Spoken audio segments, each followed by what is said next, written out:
Perfect. Less perfect. Perfect. I didn't change my title either, so this is convenient.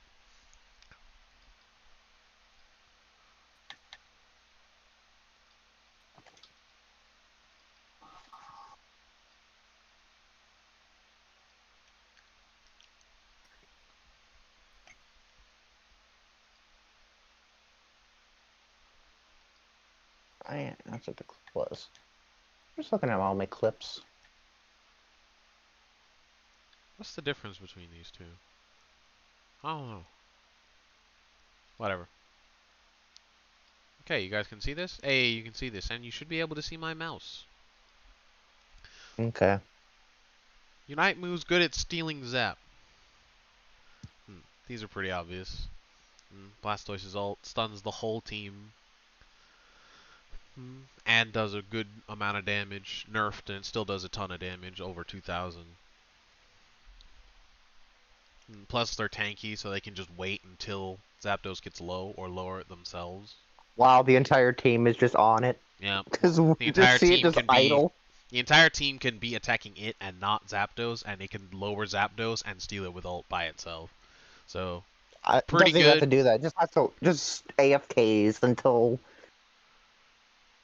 Well, just in case they're not soon. attacking Zapdos, might as well attack Zapdos. You can just hold B in the midst of all of them, kill them all, steal it.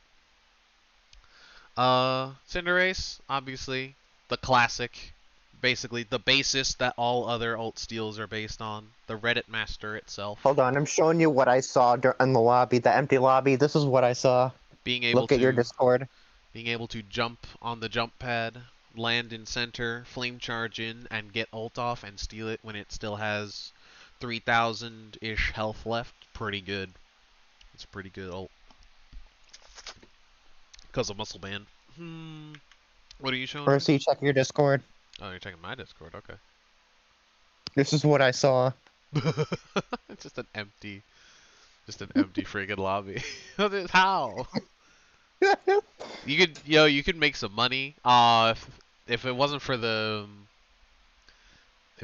chat there, even that can be edited out. You could make some money selling that as a backplate for like video editors. Here you go. You just gotta. I mean, but the problem is, there's someone called Griefer number 1929. Yeah, right but they can just crop that out with, like any lobby can just crop that out, right?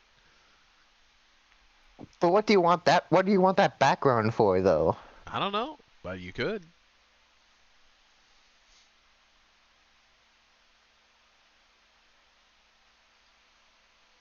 You could post it on what is it? What's that site where you just put like sources up? I can't remember. Shutterstock? Something like that. Stock footage. You can upload that as stock footage. Like the people that all just show me the image, I cannot, unfortunately. But it's exactly like they say. Just, can I show you this? In like a split second? Maybe I can.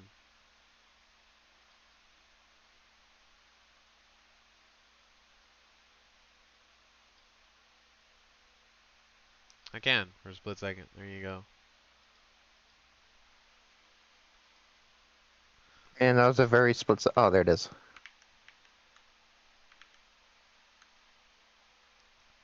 Yeah, that was what I saw when I re-entered. So funny. So these are the classics. You can literally steal Zapdos from the jump pad. With his, is pretty much the best, or at least I don't think I thought my game crashed because none of my buttons were working, and then I pressed the B button and then it took me out. Your cursor just didn't exist.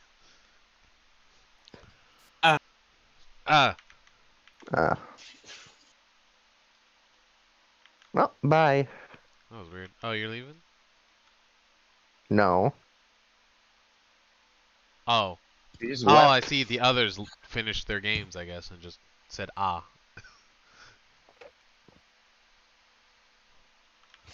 There's a choice. A choice was made. So Well, was their now team. I'm leaving. Aw, man. Yeah, but Alright, well, sudden. Guess I'll leave.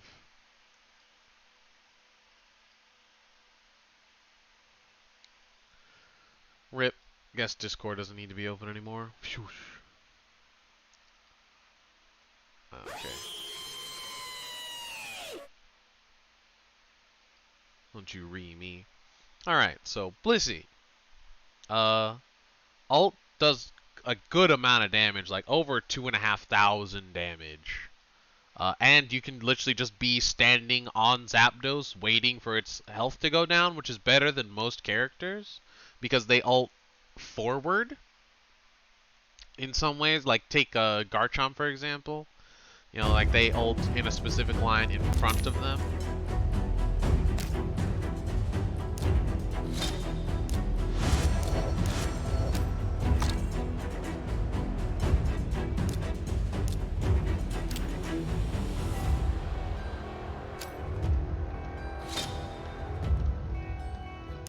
There we go.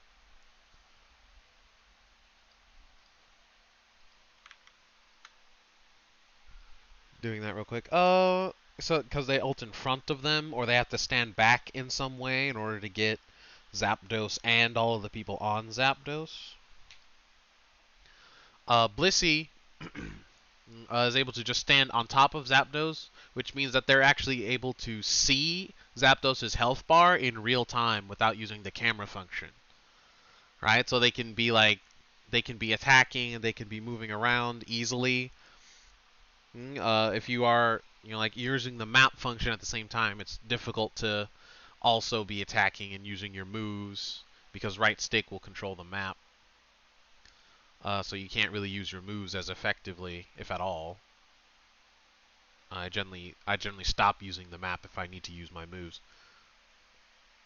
And so Blissey is actually pretty good at it. The thing keeping them out of the upper, like of the true A tiers is the problem, is that you cannot ult by yourself, which is a huge, huge issue. It's not an issue in most scenarios, but when it is an issue, it is a big issue. So that's keeping them out of like an A, maybe an A+. But it's still very, very good for stealing it. Because very rarely are you ever going to need to steal Zapdos and none of your team is there. Usually someone will be there or you'll be dead. Right? The odds of you being the only one there is not very high.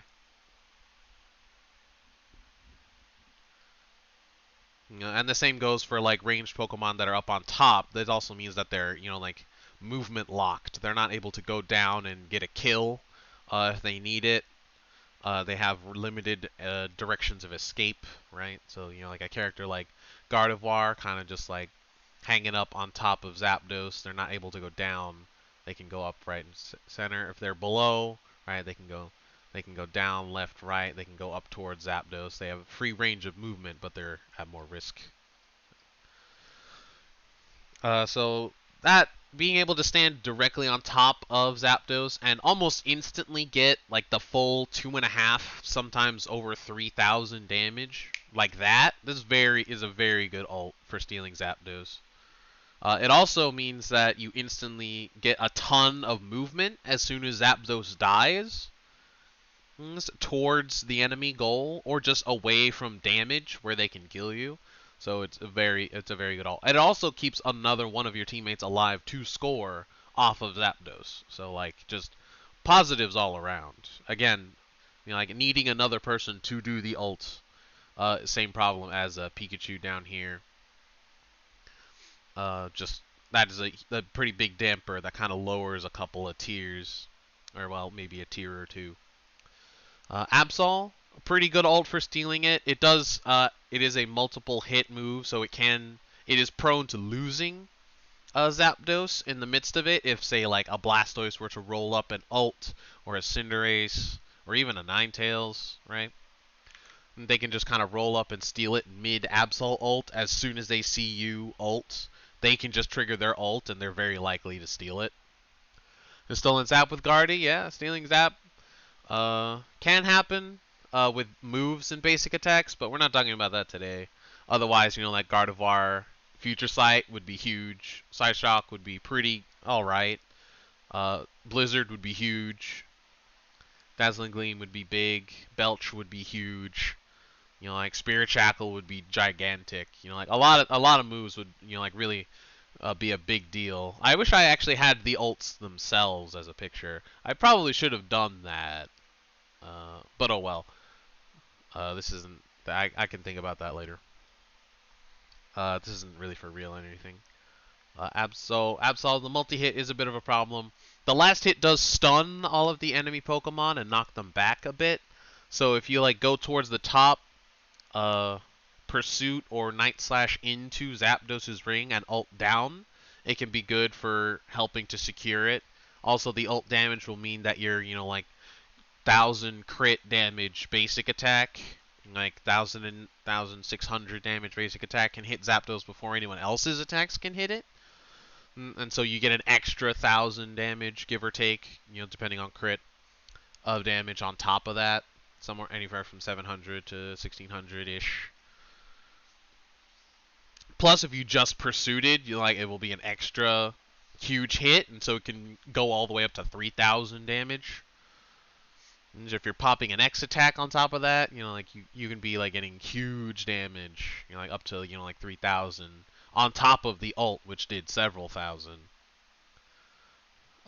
Being kind of squish, also kind of a problem, and Zapdos being prone to dying before you get the ult means that you either have to commit to it before Zap is at a killable zone, which is dangerous, or you have to do it while Zap is in a killable zone, and like any of the better ults can generally steal it. Any of the big hit single ults can steal it, so not quite, like super good, but very useful. Very useful. It's an option. The stun is almost more useful than trying to steal Zapdos, quite frankly. Especially since if you get that stun and one of the better ults is there. Good confirm. Good confirm. I ult and stole Zap. You just gotta play just right, though. It happens. Yeah, stealing ult with with Guardy ult is actually pretty easy. Like again, like this is like up here.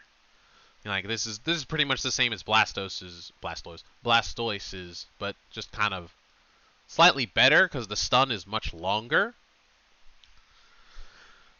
It stuns for a very long time, and only characters like Machamp and Greninja are really able to continue fighting Zapdos without getting pulled in, right? Like even full heal barely lasts long enough, and you have to react to it.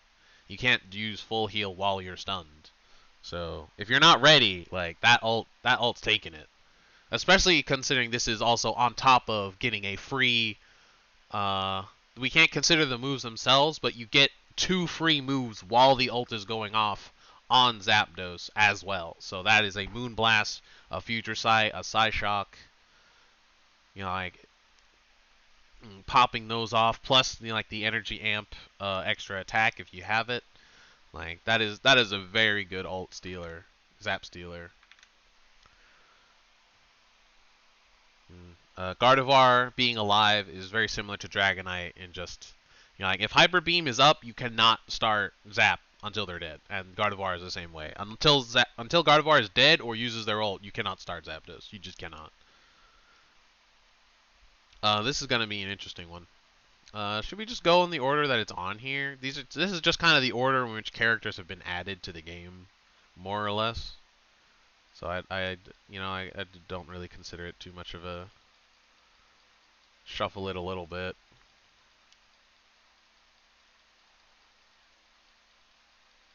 Just kind of shuffle it a little bit. Aegis new ult. It's kind of hard to tell at the moment. The execute is pretty good. It is pretty much similar to this, but with slightly less range. It's hard to tell what the damage is like because builds haven't been set yet, so I would like to put it in an A+, but while it's literally not even 2 days old yet. So we don't really know, but we know. We know. It might even end up here. If we see Aegislash consistently steal in some good situations, it might even end up here. But for now, tentative A plus or tentative A. Definitely going to be one of the better ones available to us. Mr. Mime's ult. Here's Mr. Mime's ult is basically the same as Pikachu's.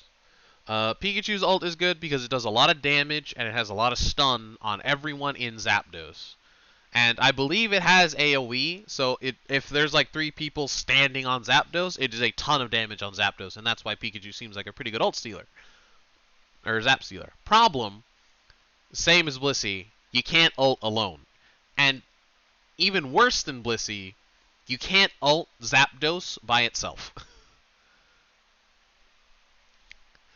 And I'm including when you are I'm including when you are winning Zapdos and you're trying to keep the other team from stealing it. Right? You know, like, this is very good for that, this is very good for that. You know, like, this is just so good at stealing Zap that doesn't really matter about anything else. You know, like, and a lot of these are not so good at that. You know, like, this is pretty bad at both. But we'll see if this stays where it is. Pikachu cannot defend Zapdos at all, like straight up. People have to be coming in at full health in order for Pikachu to even ult at all, and ulting just a single person is not really worth it for Pikachu. Like, it works, it does damage, sure, but you're almost definitely not going to kill any kind of semi-tanky Pokemon, especially if it has Buddy Barrier. Before they get to Zapdos and steal it with Close Combat or Surf or Spirit Shackle or whatever. Or Decidueye ult, whatever. You know, like, you're not defending Zapdos at all, you're not killing Zapdos at all, and you basically can only steal it. Which is, you know, like a good average middle ground area to be. You know, like, B is in the middle of the tier list, that's pretty good. Right? But it is still only average because it's kind of a one trick. You can only steal with it. You can win the group fight beforehand and after just fine, but that's not what we're considering. A team that is stealing Zap is the only time Pikachu's ult is good for Zap. And it's pretty good at that. There's many a time Pikachu ult has stolen a Zapdos. It's pretty common, in fact. Generally, when you see a Pikachu, you know they're going to ult, and Zapdos is probably going to die. But that's also the only time it's ever useful. It's super squishy, so if you can just force it to ult outside the arena by, you know, killing it, that just completely nullifies Zapdos anyway. And also, if you just leave Zapdos' arena, Pikachu's ult doesn't do anything to Zapdos. So you just have to worry about Pikachu doing like a total of 10,000 damage, which is stupid. But so be it. You know, it's like, this can do that, this can do that. You know, like, a lot of ults can do that if you use them rightly. So, makes sense. You know, like, a nice middle ground. This is like a good average. Like, this is like a good average ult. Ninetales, super squishy, kind of a problem. But the ult is pretty lackluster. Again, slightly higher than Pikachu's because it's basically the same thing, except it's faster. Without it increases their frozen counter, so it can stun. It's not guaranteed, but it can stun. And also, you can do it in more situations. You can do it when you're winning Zapdos, and you can both hit it and someone entering the arena to protect Zapdos. And you can chunk it down faster when they're coming in. You can keep them from coming in by just killing it. And you can also steal it because it has a ton of range and does a quite fair amount of damage. It doesn't have that much stun, so it's not much higher than Pikachu's, but it definitely deserves a rung up just for being usable alone. Again, that's like an entire tier of difference by itself, is being able to ult a farm, which is going to be a problem with this is going to be a problem. Same with this. So we'll see how that goes. Eldegoss. Eldegoss is pretty good. Now, if I had to take a wild guess, I would say it's slightly worse than Ninetales, just because it takes so much time to start up. The knockback is nice, though. Again, this is a pretty average ult. It's literally just you rise up, you come down, you do a bit of damage. You know, like it's a good chunk of damage. It's not much. I believe it's less than even Ninetales is, which is lackluster by itself. I believe it heals your teammates, but that's not super helpful when you're trying to steal Zapdos. When you're trying to protect Zapdos, it doesn't do much either, because they're probably at a pretty good health amount. You know, like the healing does not apply very much in a steal Zapdos situation. Again, that's more of a battle outside of Zapdos, which we're not considering. My Togepi can evolve, note to self. So this is like a good. This is probably what I would consider one of the most like default ones. Is just literally just rising up, doing a bunch of damage, uh, doing a bunch of damage in a big area, and being able to time it. You know, like it's a pretty good ult. I would probably wager it's better than Mime's. Mime's ult for stealing is pretty bad, honestly. Um, I don't remember why I put it in B. It's pretty bad for it, but it does stun everyone for a very, very long time. Even longer than Gardevoir's ult, I think. It does a fair amount of damage. You know, like Mime can't really do much damage to Zapdos. But in protecting Zapdos, it's great. You know, like in defending Zapdos, someone trying to come into the stage, it's great. Trying to steal Zapdos, it's alright. It's alright. So, it's kind of like somewhere between B minus and B plus. I would probably leave it here. Because when I think about it, in defending Zapdos, it's pretty good. For stealing it, it's alright. If Zapdos has any amount of health, it really just delays it and can stall it for someone else to steal it. That's about it, but, you know, it's there. It's alright. Mammo's ult is kind of just Mimes and Pikachu's, but worse. Because it takes forever to go off. Why is this far down? It takes. I would probably switch these, honestly. I don't know. I don't know why that. I don't know why this was so far down. Because it just takes forever to go off. He has to jump 3 times before the actual good part of the ult can even go off. It doesn't do very much damage. If you hit all 4 of the jumps, I think it just barely hits 2,000 damage. So it's not great.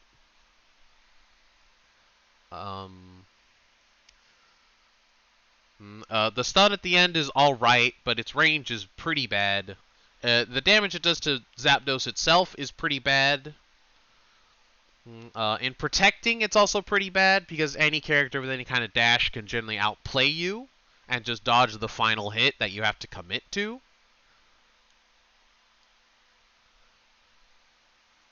So there's not a lot of abilities to, you know, just kind of outplay anyone. What are you doing? I'm making a Zapdos tier list, basically.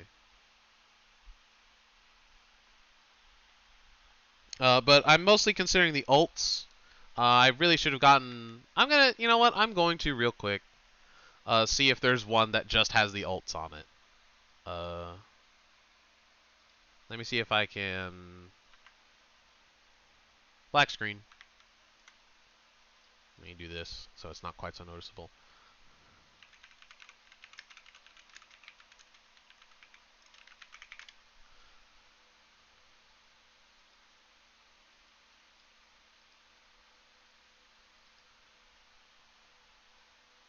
Looks like there's a couple. Yep. Here we go. This is what I wanted.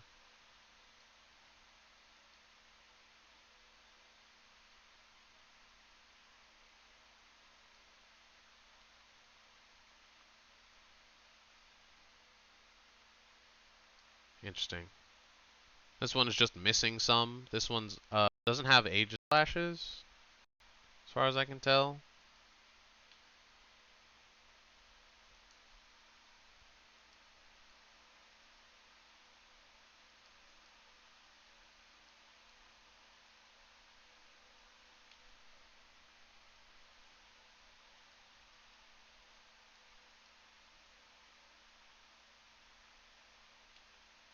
This doesn't have Aegis flashes. Oh, what the heck?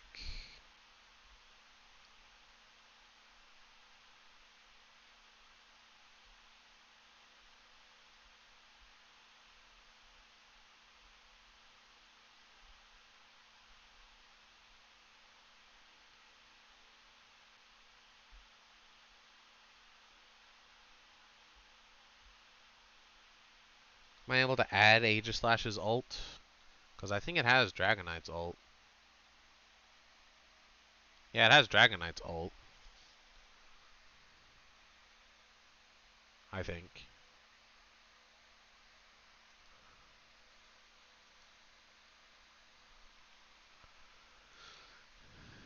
Dang it.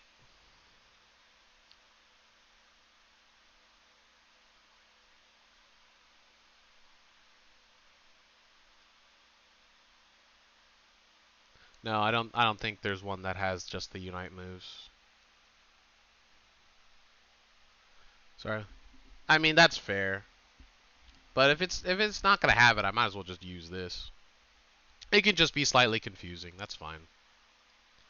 It'll just be slightly confusing. It will just have the Pokemon on it. Oh well. The horror.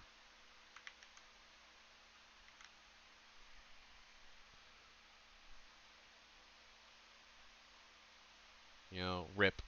Such is life. Can't say too much. Can't say too much. Probably pretty good because the execute is real powerful. That's all we really know.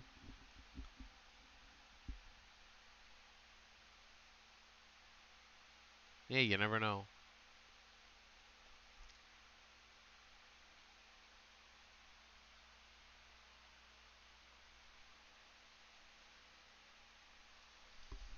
So we'll just use this one for now because it has Aegislash in it. Aegislash is here.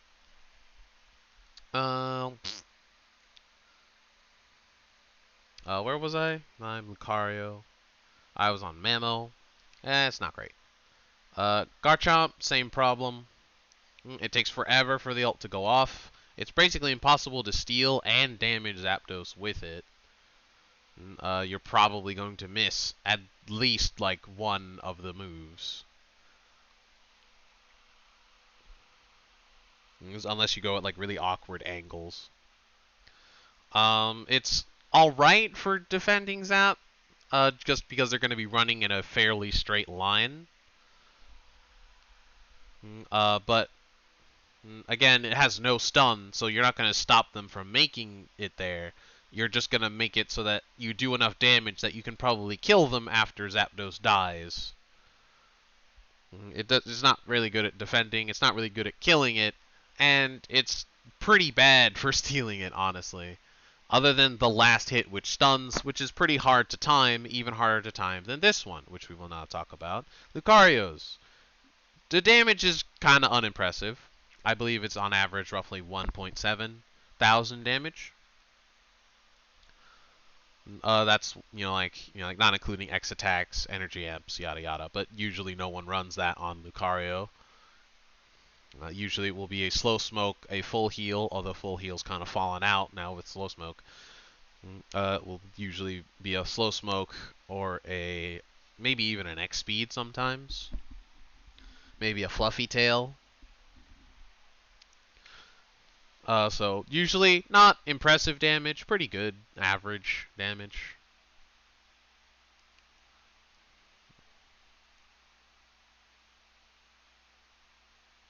Yeah, I'm also happy to help, just in general, with anything you need in Unite. Obviously, I play this game way too freaking much.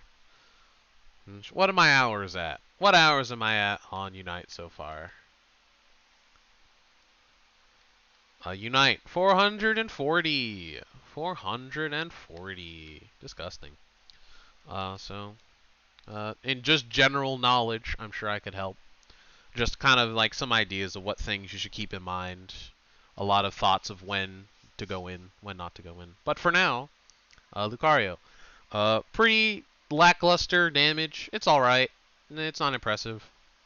The problem is its startup. It takes forever to actually have the hitbox come out. And that makes this... It's pretty easy to hit, but it makes it very difficult, if not impossible, to time when to hit Zapdos. Because any kind of miscalculation means you're almost assuredly going to send it too early or too late. Zapdos is generally not at low health for very long when a team is burning it, because they will generally save a lot of their execution moves for the end. So if you do even slightly too late, it's already gone.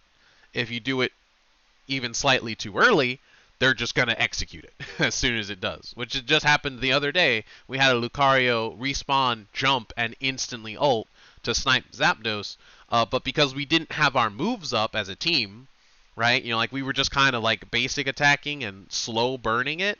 And so the Lucario's ult hit when we didn't even know it had respawned yet and brought it to low enough that we could just execute it. And so we just killed it right then and there. And so like that perfectly timed it for our, you know, like our team to just go because they had already committed to going to Zapdos rather than defending their goals.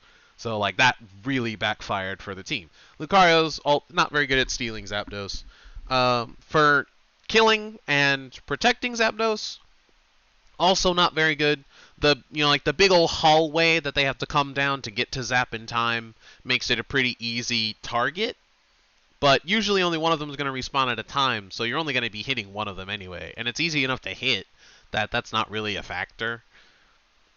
It does decent damage. It's just another move. I would call it, you know, kind of just below average.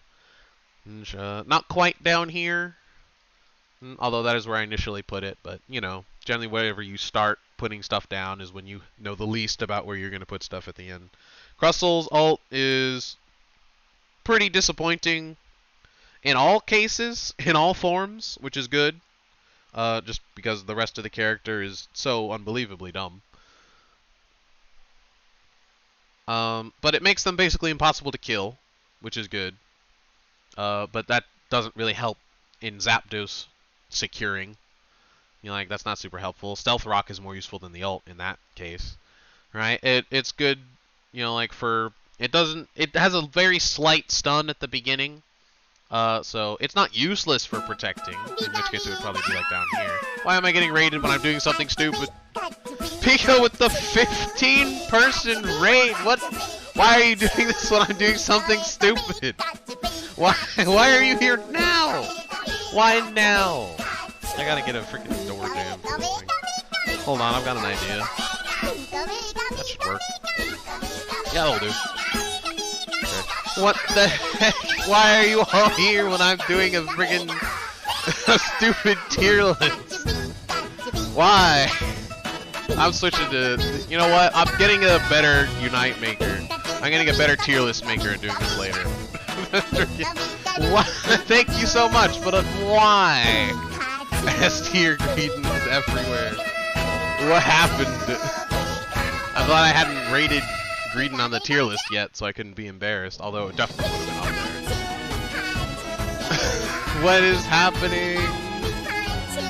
Everybody's here. Kyochu and Buyora, thanks so much for the raid. Cosmically bored. Liz!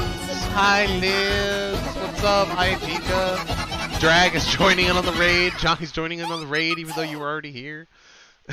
Waffles is here. What's up, everybody? What is up? How's everybody doing? Dang it, I should have played Jackbox. Drag was right. Oh my gosh.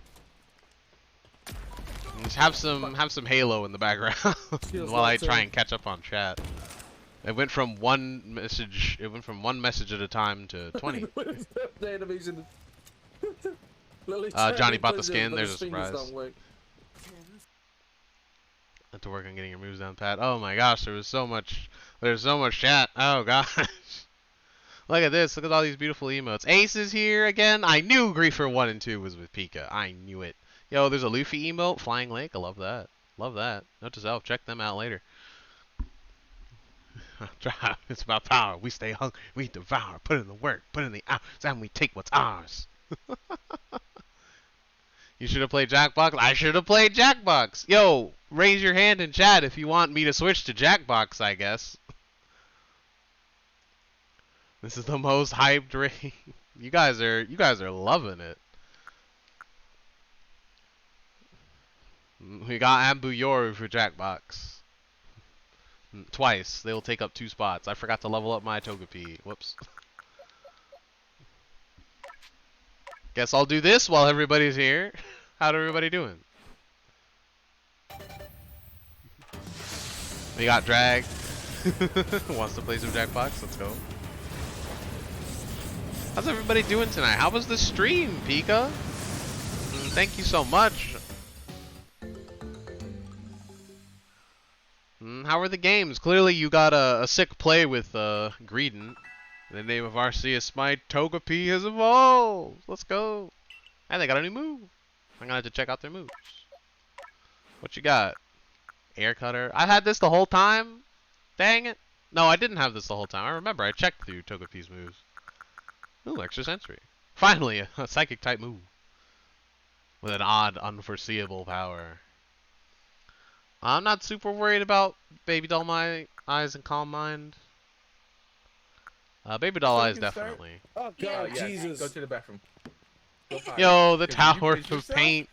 That's probably That's gonna get fucked up. clipped, Liz. I love you, but it's probably gonna get clipped. Don't clip it. What? Don't Nah, clip probably it. won't. Yeah, That's- I just hope Don't my chat clip don't get it. what I Is said Greedent earlier. S tier? Poll idea? Hmm. This shit was funny. I don't care what you say. Sir. I wonder what the That's answer fucked up. will be. What happened earlier? Nothing. Don't worry about what the fuck happened. Oh, was it the uwu? No. Was it you? What was happening in there? Wait, what? Is Greedent S tier though?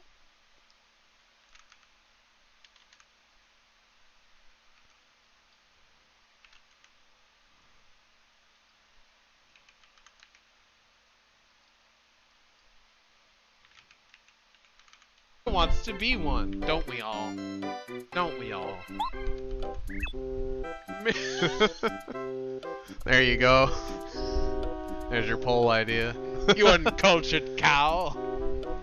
You uncultured swine. Steed, here's the idea. Government. Perhaps the moment is perfect. I love this game. I really need to keep playing this game. Gosh, there's so much chat. Oh gosh.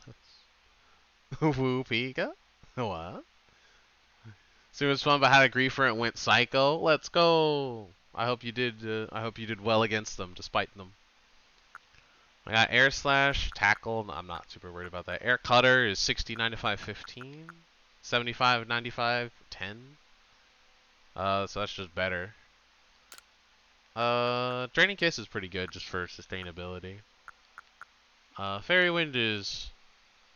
It's fast, but it's not very good.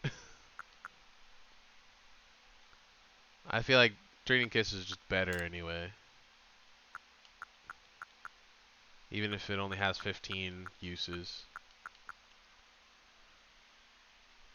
Rip to Baby Doll Eyes.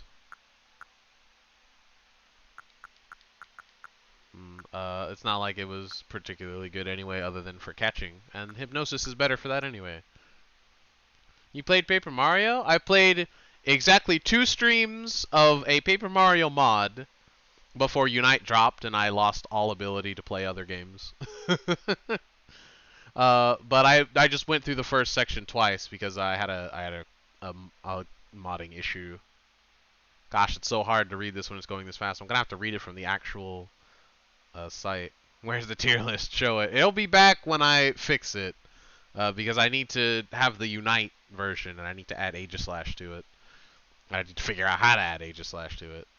I'll figure that out later. How you doing, man? It's been a while since I talked to you. You can see we brought an army. Yes, you did, Anbu. Yes, you did. Let me confirm this before I forget.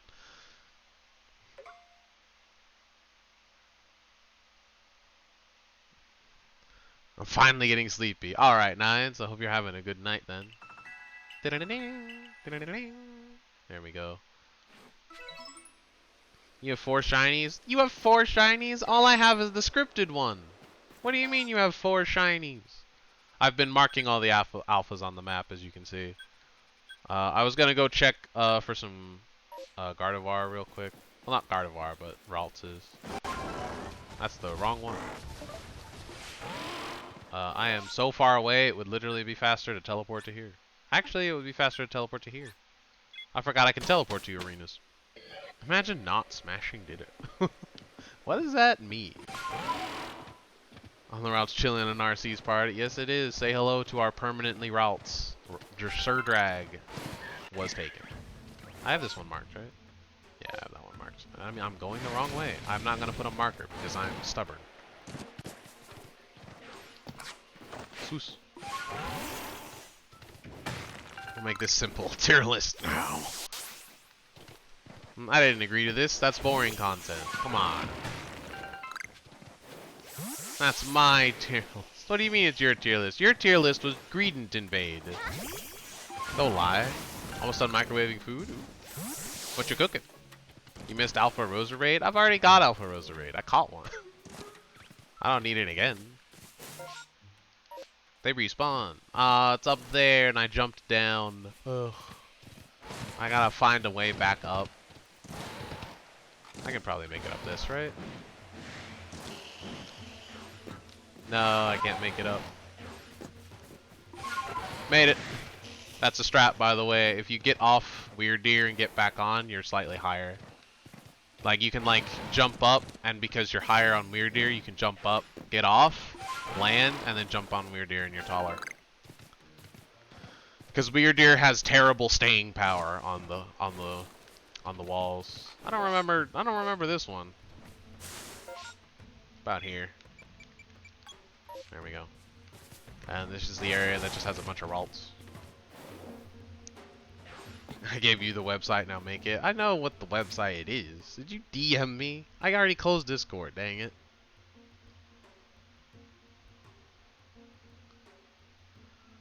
Our tier list.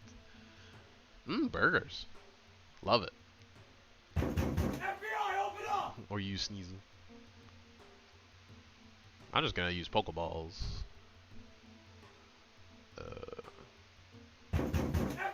I don't see where you sent me anything. Did you lie to me? Did you send it on Pika's Discord? Nope. I don't know where you sent it, but it's nowhere I can see it. Shiny got more shinies? Unbelievable. What is this? This man is made of shinies. Wait.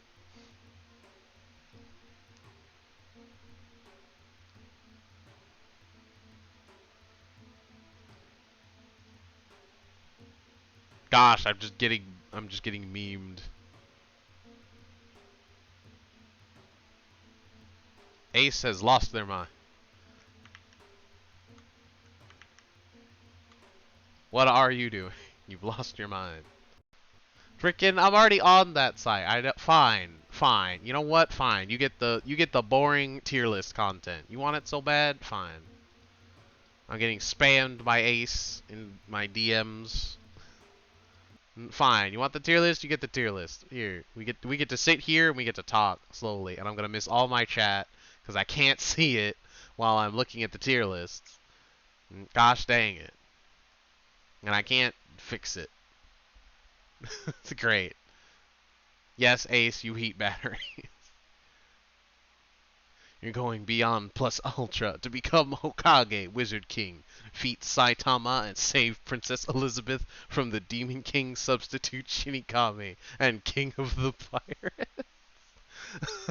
Note to self quote that.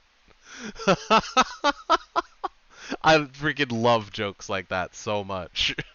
And just like a picture of like Goku and like, this is Naruto. The Prince of Egypt.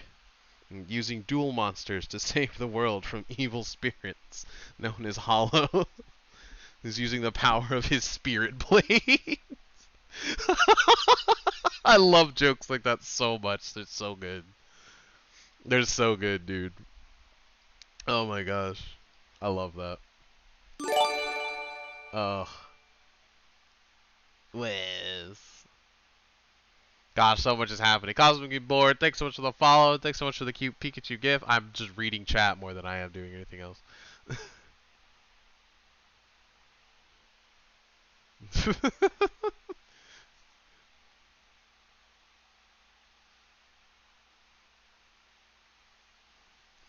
But I love these jokes. Now take off your pants. Oh no. I'm not awake enough for this. Alright, so I'll recap quickly, I guess, for the basics.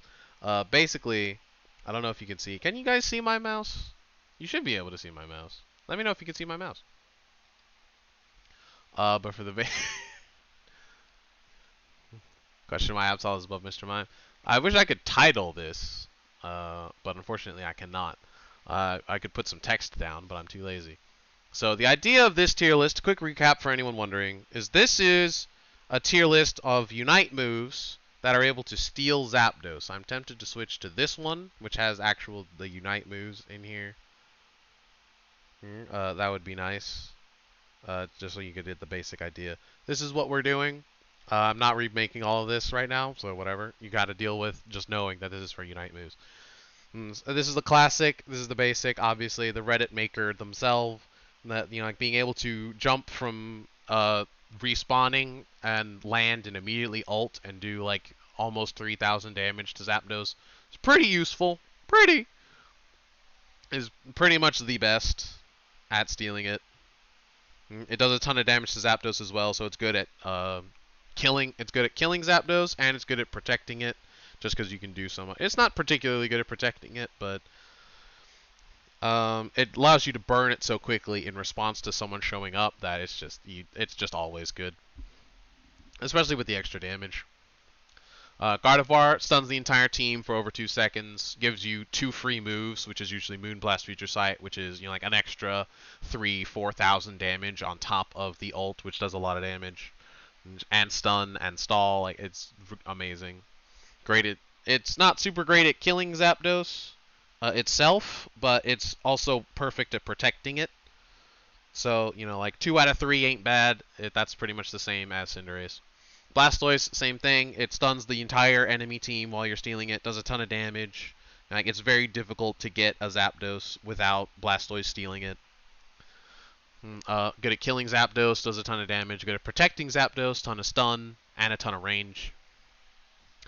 We don't know yet this one. This one might be higher in the future, depending on where we get. We might see some good kill steals from Aegis Slash, but the Execute does a lot of damage to a low health Zapdos. So, like kind of similar to Garchomp's basic attacks, Aegis Slash's Unite move is a real good, just kind of like solo chunk of that. And I can't see chat. And of course, the poll has finished, and the winner by a landslide, 5 votes, 63% of the polling community, is Greedent S tier. These nuts. Got 'em. You guys are awful. You guys are absolutely dreadful, and I hope you know it.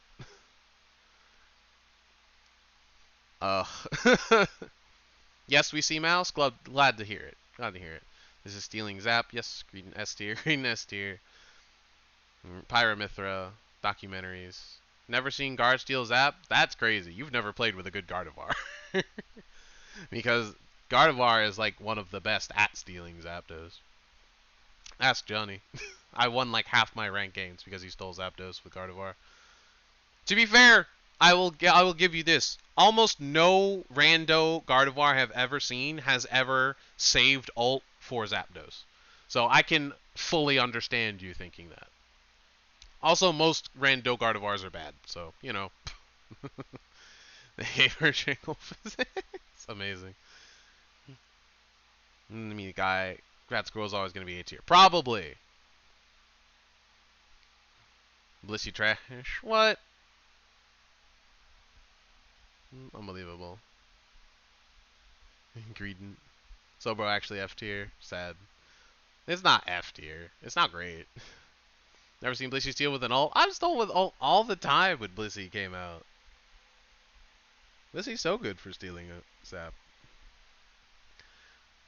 Next to Guardian Master. Nice. Nice. Aegis has ult. Clean, dude. It's clean. Alright, so Blissey. Again, being able to stand on Zapdos and see the health bar without using the map function means that you can also continue to attack, use moves, and dodge while you're waiting for Zap to get low. It's very useful. Again, you're able to instantly get the almost 3,000 damage onto Zapdos when you ult. And bonus, you also get a head start on running away from danger to go score. And you give, like a bunch of health, shield, and speed to someone else on your team to also go score off of Zapdos. It's pretty good for stealing Zapdos.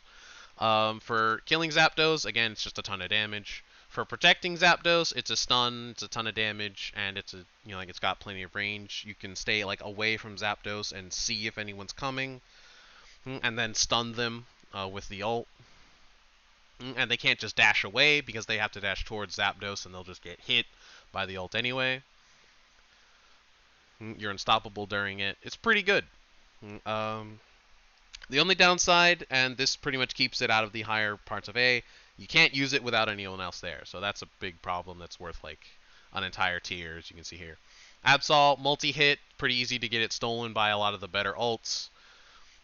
But the knockback is good, so if you go to the top of Zapdos, ult downward, you can get a free hit, which, like for Absol is 3,000 damage with something like Pursuit or Night Slash, which you use to get in. So that's pretty good.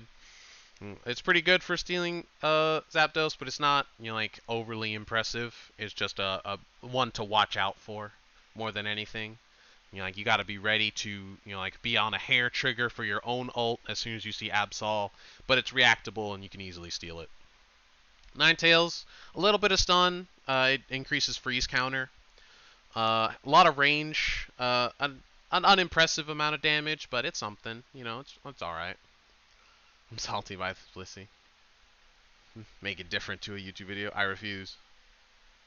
I refuse.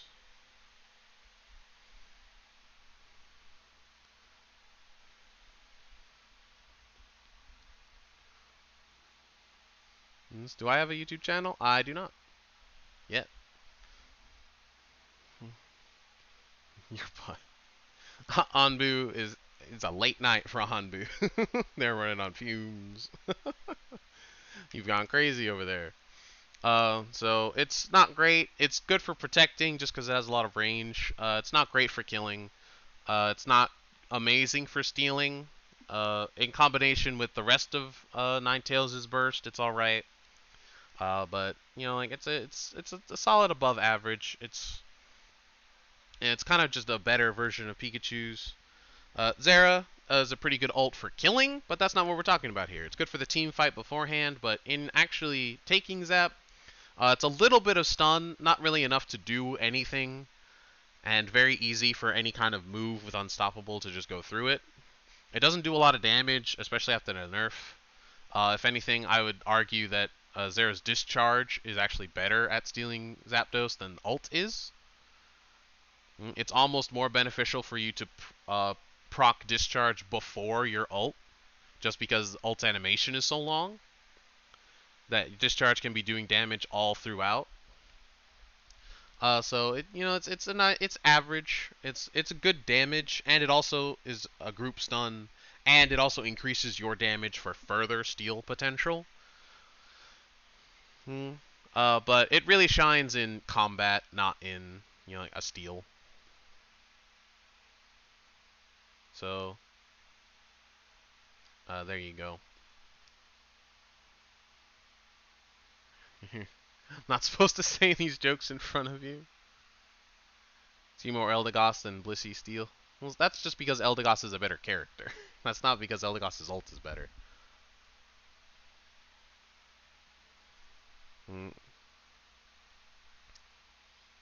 Take off your pants. Wrong flashcard. Scrutzel can steal Zapdos a lot better with Stealth Rock, not with ult. Ult just means you stay alive long enough to use Stealth Rock more than once.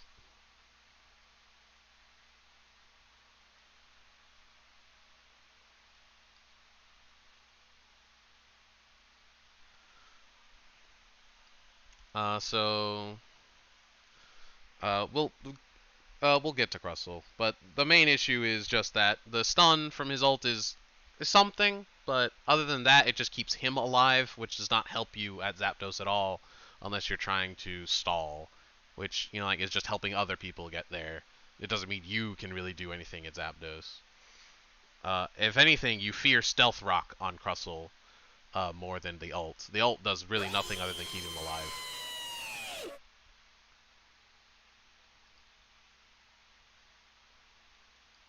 Let us know what mascots you can take in a fight tier list.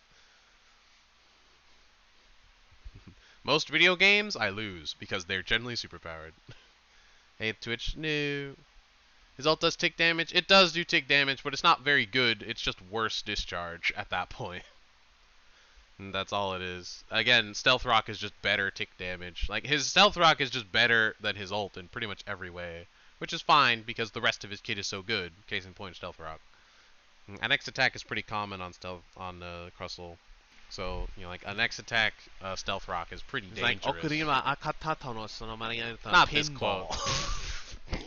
That's just the funniest Why thing is it still funny? to That's me, so and I don't old. know why. It's like completely Your ult destroys doesn't the hit tone. Zap. I'm getting to that. Everybody's complaining about There's just, Crustle like, right no now. gravitas anymore. It's I just- fucking it's love so that funny joke. to me. That clip is I so don't funny. know why. Alright, so It's Pikachu good. I'm yawning. It is was really too funny. mostly just hindered by the My fact own that joke you was too cannot funny. you cannot I'm aim at crying. farm with Pikachu's ult. You It's cannot hit so Zapdos funny. with it. I don't know why. It's pretty good at stealing Zapdos just because everyone is crowded around it, and so you can see Pikachu steal Zap pretty commonly. But that's pretty much all it's good at, because killing Zapdos, it's worthless, because you can't ult Zapdos at all. Protecting Zapdos, it's pretty unimpressive, because you generally will just be ulting a single person, which doesn't do much, and it also will not be hitting Zapdos, so you're not really doing anything at all at that point, other than buddy burying yourself and keeping yourself alive. So it's good at stealing it, because you might, I believe it has AoE, and so you'll have like 3 lightning bolts hitting Zapdos at the same time. But other than that, it's not really good, so it's just kind of average, whereas above average is hitting 2 out of 3 times, it's good for Zapdos. Average will be about 1 out of 3 times, and if it's down here, it's pretty much never good for Zapdos. Which is exactly what I would consider all 4 of these ults. Pretty much they're not for Zapdos, they're just for fighting. Or just keeping yourself alive in the case of basically all 3 of these. Eldegoss is kind of just like a nice run-of-the-mill average ult. It does, you know, like, it does good damage. You know, like, nothing impressive. It has a bit of knockback, which is pretty good for stealing Zapdos. But if the enemy team is prepared for this and just waits, it's pretty common for Eldegoss to finish their ult, and the enemy team will just execute Zap after that.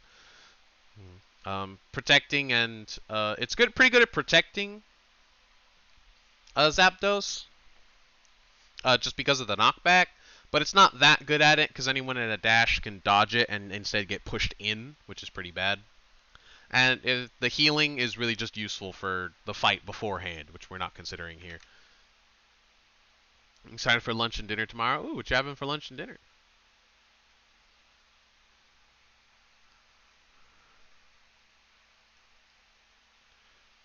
If you ult your teammates, you heal them. It does, but that's not particularly useful.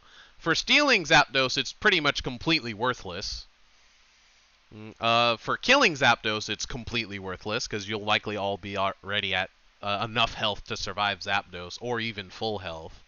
And for protecting Zapdos, once again, you'll probably be at full health, so it's not very helpful.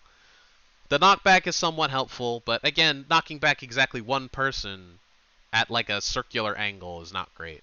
So it's kind of just like a nice even, you know, like kind of good at 2 of them, not particularly good at either. You know, like kind of jack of all trades. It's basically just some damage, and that's about it. You know, like in all cases, which is, you know, like a nice average. This is probably what I consider the straight up 5 out of 10 average Mario of the game. Meister Mime Confusion is just stun. That's really just all it is. It does some damage, not enough to really matter. You know, like even Confusion without hitting a wall probably does more damage than each hit. But the stun is very useful, again, for stalling, which, you know, like makes the rest of the ults better. For killing Zapdos, it's not really worth doing at all. For protecting Zapdos, however, is where it shines. It's very good for that, because it can pretty much guarantee that whoever is trying to get to Zapdos will not make it in time, unless Zapdos is at like half health, in which case you would all just attack them instead. You would not continue Zapdos. It actually is very, very good at protecting Zapdos and keeping people out of the, you know, like the main tunnel where they cannot escape at all. Mr. Mime pretty much can guarantee that no one will make it to Zapdos in time to steal it. which is pretty good.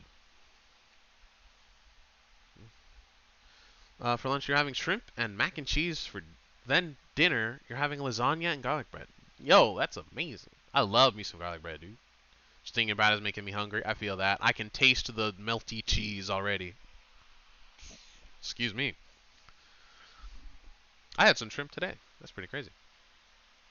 So it really shines in the one category. In the others, it's acceptable. Killing is the only one where it really does anything decent. Or stealing Zapdos is the only time where it does anything decent. And it just stalls for other people to do it. So is it very good by itself? I don't think so, not really. Lucario, I hear, is slightly controversial. Dang it. There.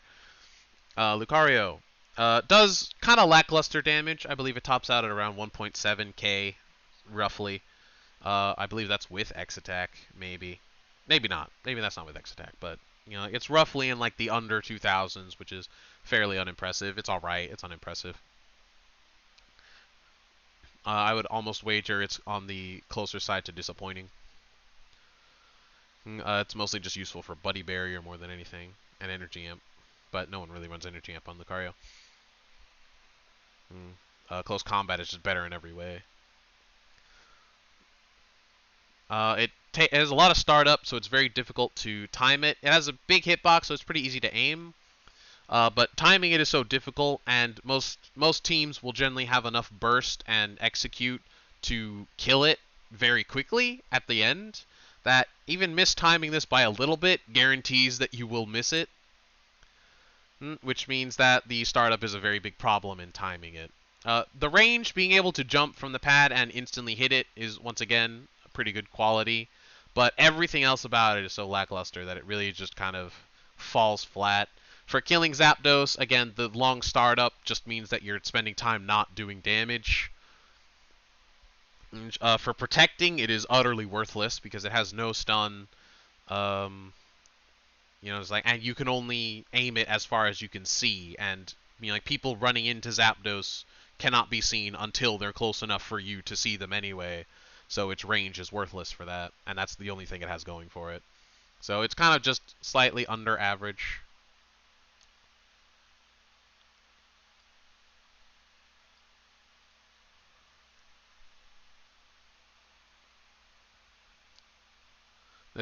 This UI ult is, in my opinion, below average in stealing Zap. It is very much so. It's really just useful in the fight beforehand, and even then it's not great.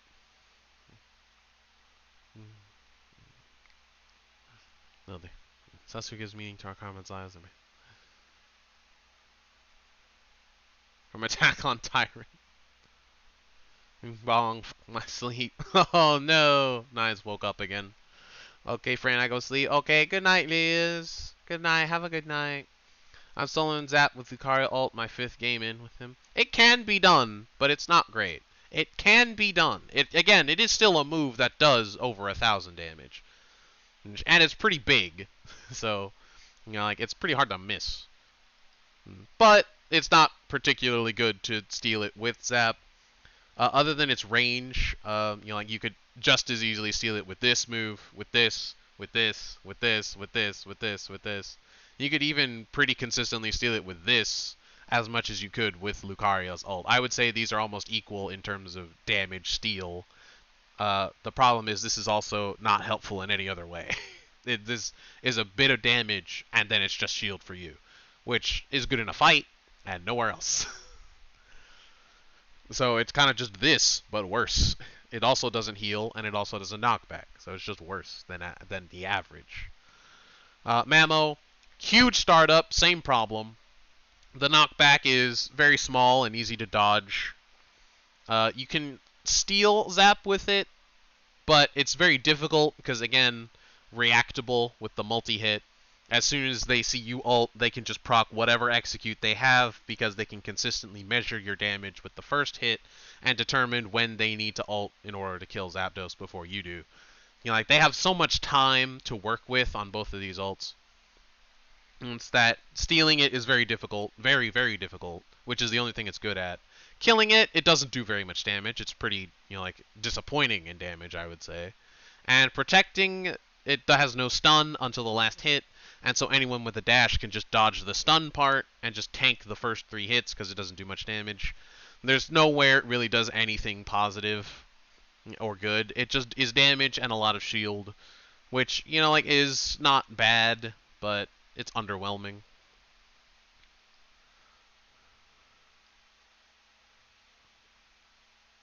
Garchomp, same issue. Let's move on to Clefable's ult. Ah, yes, the classic. Venusaur's ult S. We'll see. I'm not there yet. Garchomp ult. Same problem, and also is also bad at killing. It does a lot of damage, but the problem is that hitting a still target with Garchomp's ult without going at like weird triangle angles is very difficult. Like, you have to aim Garchomp's ult pretty much perfect to hit a standing target. So, like, hitting Zapdos, you're probably going to miss at least one of the hits, which is pretty inefficient in killing Zapdos. You're literally better off just holding basic attack on Garchomp when you're soloing it than you are using your ult. You're literally better off just hitting B. And since there's no stun until the last hit, if someone shows up, you're also better off just not using your ult until, you know, like, you're 1 hit away from killing Zap, in which case you might as well ult 1 for the speed, 2 for the extra damage, and 3 just because at that point you need the ult speed. You know, like, and, you know, like, it's yeah, if your basic attack is outclassing your ult, it's not great. For killing Zapdos, it's not good. For protecting, it's not good. For stealing Zapdos, it's not good. Unless the very first hit kills it. And the very first hit is not one of the high damage moves. So, meh. And again, like, the time it has to, you know, like, the startup, if you're not going to kill it with the first hit, means that the enemy team can react to it very easily.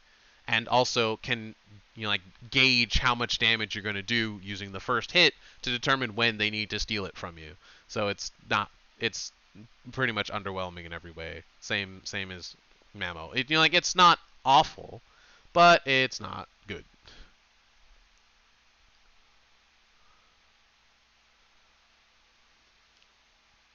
Back when to take a shower. Welcome back, Noms.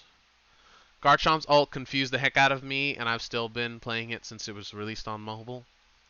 Yeah, Garchomp's ult's unwieldy. It's real unwieldy. The fact that you're not able to stand still with it is unfortunate. Drag is craving violence. Yeah, he's like that. And Crustle, we've already discussed. So let's move on to Greninja. Greninja's ult is... It's not impressive. Again, it's kind of just less range, more damage Lucario ult. But the problem is that you also take damage during it. It has a little bit of stun, so I would argue that it's slightly better. But as you take damage the whole time in Greninja's ult, and you have to be slightly closer, it is very possible to die in the middle of your ult. So in stealing Zap, if they're using their execute moves to kill it before you can, it is very possible that if you do not have Buddy Barrier, you will just die. So that's not great for stealing it. However, the first hit stuns. Or rather, the second hit stuns. And so you can stun the entirety of their team who's trying to steal Zapdos while you're killing it, which is pretty useful. However, if you read the damage and it doesn't kill Zapdos, you end up jumping backwards, or in any direction you choose, which can be directly on it, but you really only will get one basic attack to fix your mistake. So if that basic attack does not kill it, you're in a bad way. Unless you have Surf, in which case, you know, like, it's pretty good. But we're not considering that right now. It's kind of just slightly better Lucario ult. For killing Zapdos, it's damage. You know, like, it's basic. For protecting Zapdos, it's a slight stun. It's alright. It's such a small stun that it can really just be ignored. If anything, the damage that you do after is more important.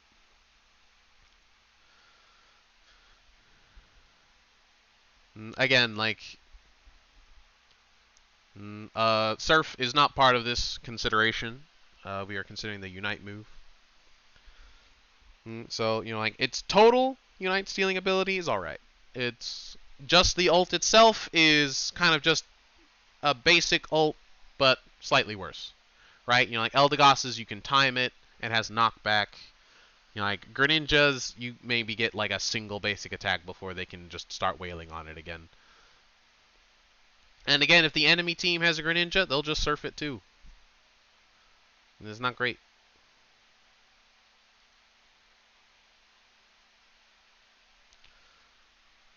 So I would just classify it as slightly better Lucario ult with the stun, but slightly less range and you might die, so it's not really any better.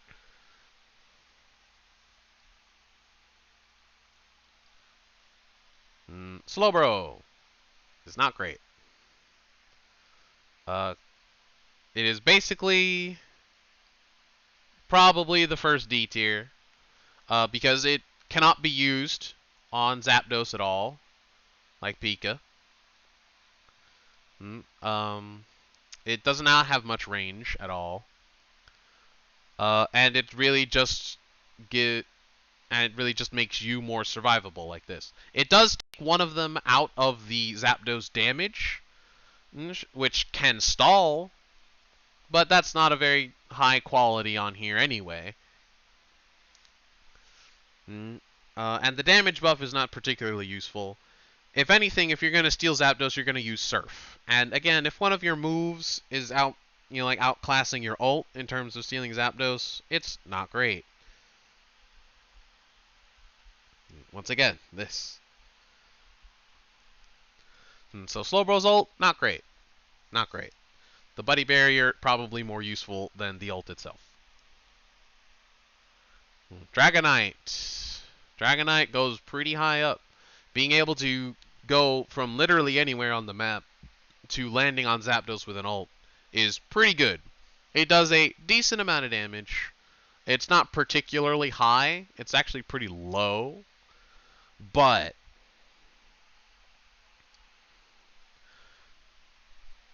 it also stuns everyone in the area, which is very good. Not particularly because of the stall, but because it also gives you, a damage character, the chance to also attack.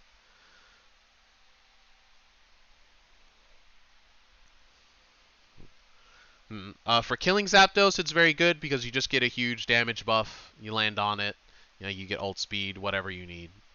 For protecting it, it's a good stun, and you can do it literally anywhere that they might be trying to steal Zapdos from. So I would probably consider it, like, good damage, good stun. I would probably say it's somewhere around A-. But being able to do it from literally anywhere on the map just makes it a better version of these. So I would probably say it's somewhere around here. We don't know where Aegis is yet, so we'll just say it's at the bottom of A for now. I want to see the tree and Snorlax. Well, Snorlax is coming up, so you'll get your wish. Sylveon's is pretty average. The healing would probably make it slightly more. In stealing Zapdos, you're pretty much guaranteed to be at full health because of the heal. Well, landing on at least 3 people, you're probably going to get full health. The damage is pretty good. It's nothing to write home about, but it is plenty of damage for you. In killing Zapdos, again, it's just a bunch of damage. In protecting Zapdos, it's not very good. So I would probably have it somewhere in the average. The healing is good. It's very good at stealing Zapdos.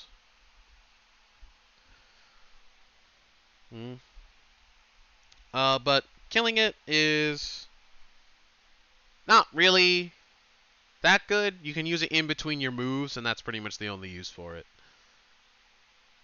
The damage is more useful. So, like, for each category, I would say it is one good category, one high medium, and one pretty bad one. So it kind of averages out to, like, 1.5. It's somewhere B plus-ish, B-ish. If I had to consider it against Pikachu's, I'd probably say it's better than Pikachu's. If I had to consider it against Zera's, I'd probably say it's worse than Zera's. So we're somewhere around here. You know, like plus or minus a character or two. I'd probably say it's around here. You'd say Dragonite A minus? Maybe. Maybe. I would argue that it's just these, but better. You know, like I'd say it's just like slightly better than Blissey's. So I would say it's A. Probably a low A, but we don't have anyone else in A yet. So other than Aegis Slash, which is just kind of placeholder here. Snorlax, the thick boy. Is probably a pretty good allegory for Ninetales' ult. Obviously, it has 2 stuns in it if you do the attack version. You're almost guaranteed to survive it because it requires at least 4 people or 3 people with at least 1 ult in order to kill you in it. And at least 2 of them have to be damage. Generally 3. So, you know, like, it can take an entire team of less than damaging characters to kill you in your ult. So you're almost guaranteed to survive it.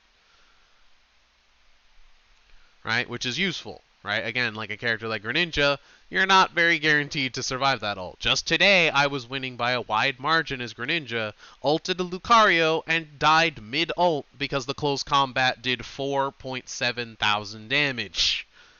That's not true. The extreme speed also did damage. But it did over 3,000 damage, and I died all at once. Right? Because I ulted the Lucario, and I stayed in the close combat the entire time. You can just die in this, right? That's not good. Right? This, you know, like, maybe Sylveon's B+. We'll see. But this one, good damage. You know, like, it does, you know, like, slightly below average damage, but for a defender, that's pretty good. You get guaranteed shield, you heal to full, usually. But you also stun them twice. For killing Zapdos, it is not particularly good unless you are running a low damage Snorlax, in which case, you know, like a heavy slam block, let's say, or like a heavy slam or like a block yawn. I don't know why you would run block yawn. Also, no, yawn is in place of block, so like a block, yeah, block heavy slam would probably be Snorlax's lowest damage build. You know, like, and it would be more worth for you to do the second hit of ult than it would be for you to just basic attack. And Heavy Slam has a cooldown, right? So it's not bad. You know, like if you have Flail, it's not really worth the time you spend not in Flail. But with Heavy Slam, you might as well, right? It's not bad. It does good damage. For protecting, it's very good because you become a large object with collision. And you can block off the entire tube, almost, the entire tube down from the enemy team's side of the map to Zapdos with this ult, in addition to doing a ton of damage to them. So for both protecting and for killing Zapdos, it is above average. It's not quite, you know, like, impressive, but it's pretty good. You know, like, it's, you know, like, I would say it's slightly better than Alolan Ninetales is, just because it's also good at protecting.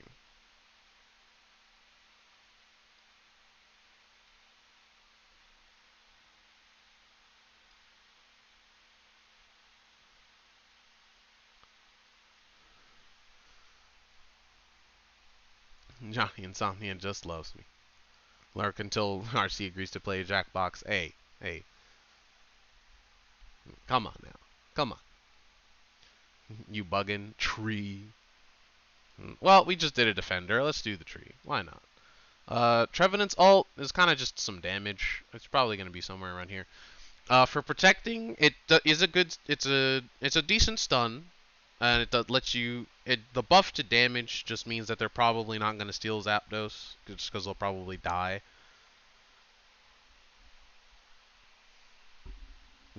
Killing Zapdos, it's just more damage for Trevenant. You know, like, it's perfectly fine at that average. Turn down for what? That terrified me.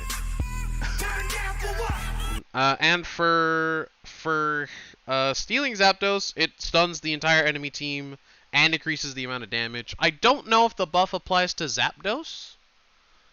I think it does. So you also do extra damage to Zapdos, which, you know, like for Trevenant is not great because he doesn't do a lot of damage, but, you know, like in conjunction with anyone else that might be there to help you steal Zapdos, that's pretty good. I don't know if it applies to Zapdos. If it does, it might get bumped up here a little bit. But it's just kind of some good damage. It's decently alright at protecting as well. Not very good at stealing by itself. By itself, it doesn't do very much damage. So I would say it's probably about here, unless the defense debuff also applies to Zapdos. If so, it probably would get bumped up a little bit, just because it's so good at the one thing, and also being good at protecting. It would also be better at killing in that case, so I would probably say it'd be up here somewhere. Probably somewhere around Ninetales-ish. Somewhere in there. It's going to sip on a juice box while waiting for Guardy to get a buff, because it's going to happen again. That's going to be crazy. If they buff Guardy again, that's going to be a monster.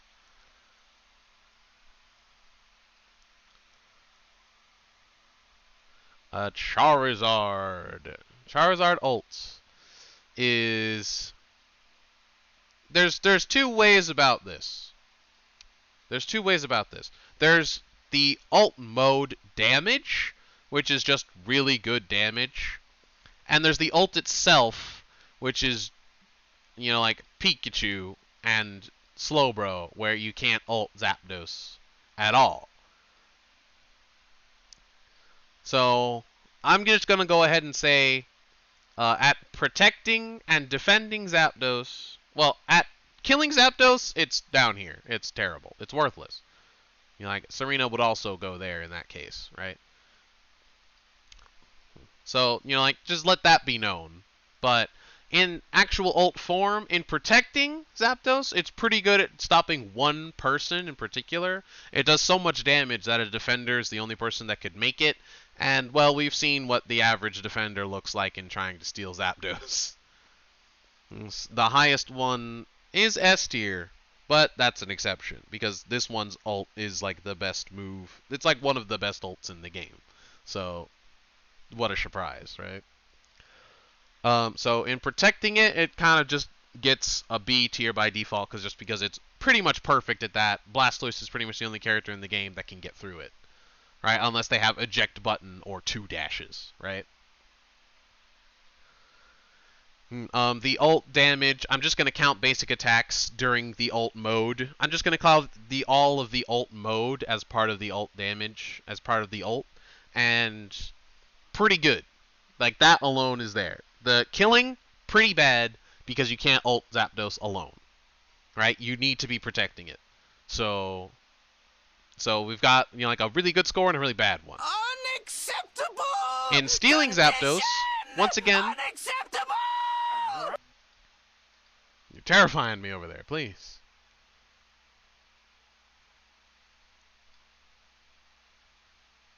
You gonna lurk and try to sleep? Alright, Nines. Good luck.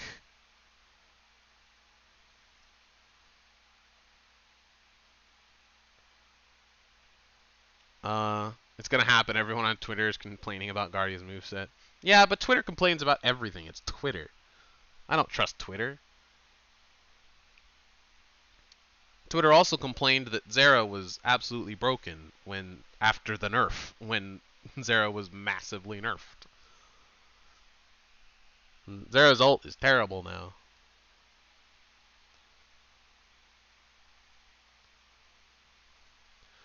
Let me guess, due to her Psyshock being nerfed? I hope so. A lot of people use it and people can't overcome. Psyshock is overcomable. You just have to have any kind of movement. Just have any kind. Guardian's gonna get a buff and a nerf. Just both. Never used to begin with. I only used it when she first dropped because I thought it was better. I assumed it was better just because I didn't play Gardevoir, and that's all anyone used was Psyshock for some reason. And let me tell you, when I discovered that you can just dash into a Gardevoir who is Psyshocking, boy, did I learn that Psyshock was a dangerous game. Remember Zera in the first weeks of the game? Oh, I remember. And it hurt me every time that someone complained that Zera was broken. And I was just like, well, you were standing in a 5-stack. Of course you died. You fed the Zera in the beginning. Of course you died.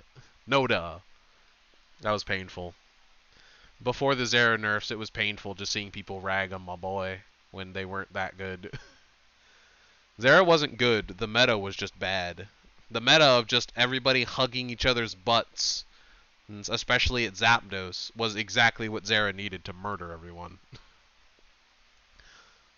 If Tencent would just have the guts to nerf Buddy Barrier, the best item in the game since day one, and make it so that just hugging each other's butts in 5 stacks and Buddy Barrying everyone wasn't the meta, maybe Zera wouldn't have been so good and stolen every Zapdos. Maybe. You ever think about that, Tencent? Sorry, I'm still salty. Buff Zera.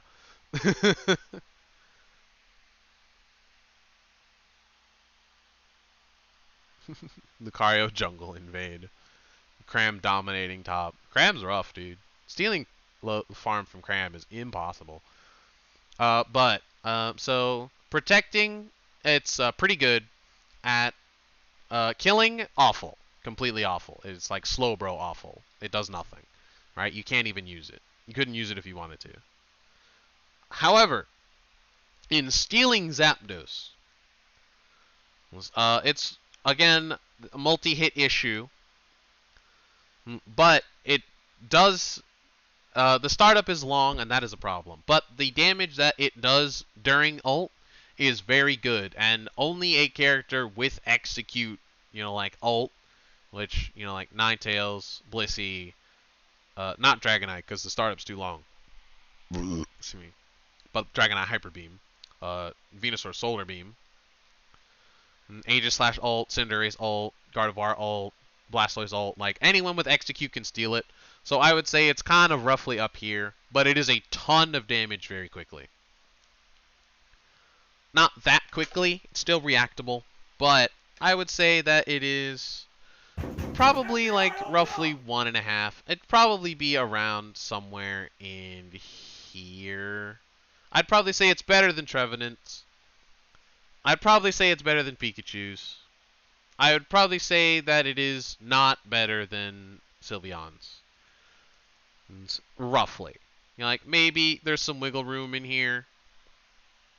It's definitely worse than Zera's, so it would definitely be in here somewhere. I would probably say Sylveon's is better because of the heal, like the instant damage for stealing Zap. The killing Zap, like the fact that this can kill Zap and this can't, I would say that Sylveon is slightly better. Snorlax being top tier.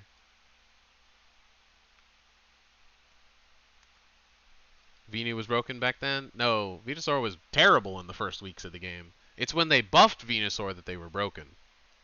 And I think that took like 3 months? I think they did it when Blastoise came out. I think. But for like the first 3 months of the game, Venusaur was literally a wasted character slot. Like, you would be better off doing a 4v5 than having a Venusaur in your game. It was awful. And I wish it stayed that way, because if I get killed by another Vine Whip boosted attack, so help me, I'm burning down a tree. Not a tree in this world, in Pokemon. I'm burning down a Pokemon tree, so help me. Rapidash, use Flame Wheel.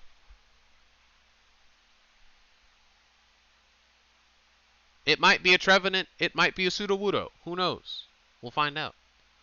Weren't the first Hollowware outfits Captain Cinder and Drippy Pika? Swagachu was the first Battle Pass skin. Cinderace was the first Battle Pass $40 skin. But I believe... I don't know if you're talking about the beta, but when the first game first came out, Pilot Flame and Sitlax both existed, as far as I'm aware. Both of those skins did exist. I don't think Detective Garchomp was added for a while later, and I don't think there was his third skin until Detective Garchomp. Yeah, because they added Detective Garchomp to it. I believe those 4 are the first ones, and I believe they were the only ones. Unless there's one that I don't remember. No, the Unite skins also existed. So Pikachu, purple and orange. Eldegoss, purple and orange. Talon was added later. And I think there's another purple and orange character. Charizard? Yeah, I think Charizard. I think Charizard, Pikachu, and Eldegoss had orange and purple team Unite skins. And I believe those were all of them. I think. It's late. Alright, good night, Roman. Hope you're having a good time. Can't sleep. Rip. Talon 2. I think Talon was added later, wasn't it? I don't think Talon originally had purple and orange. I believe they added it later.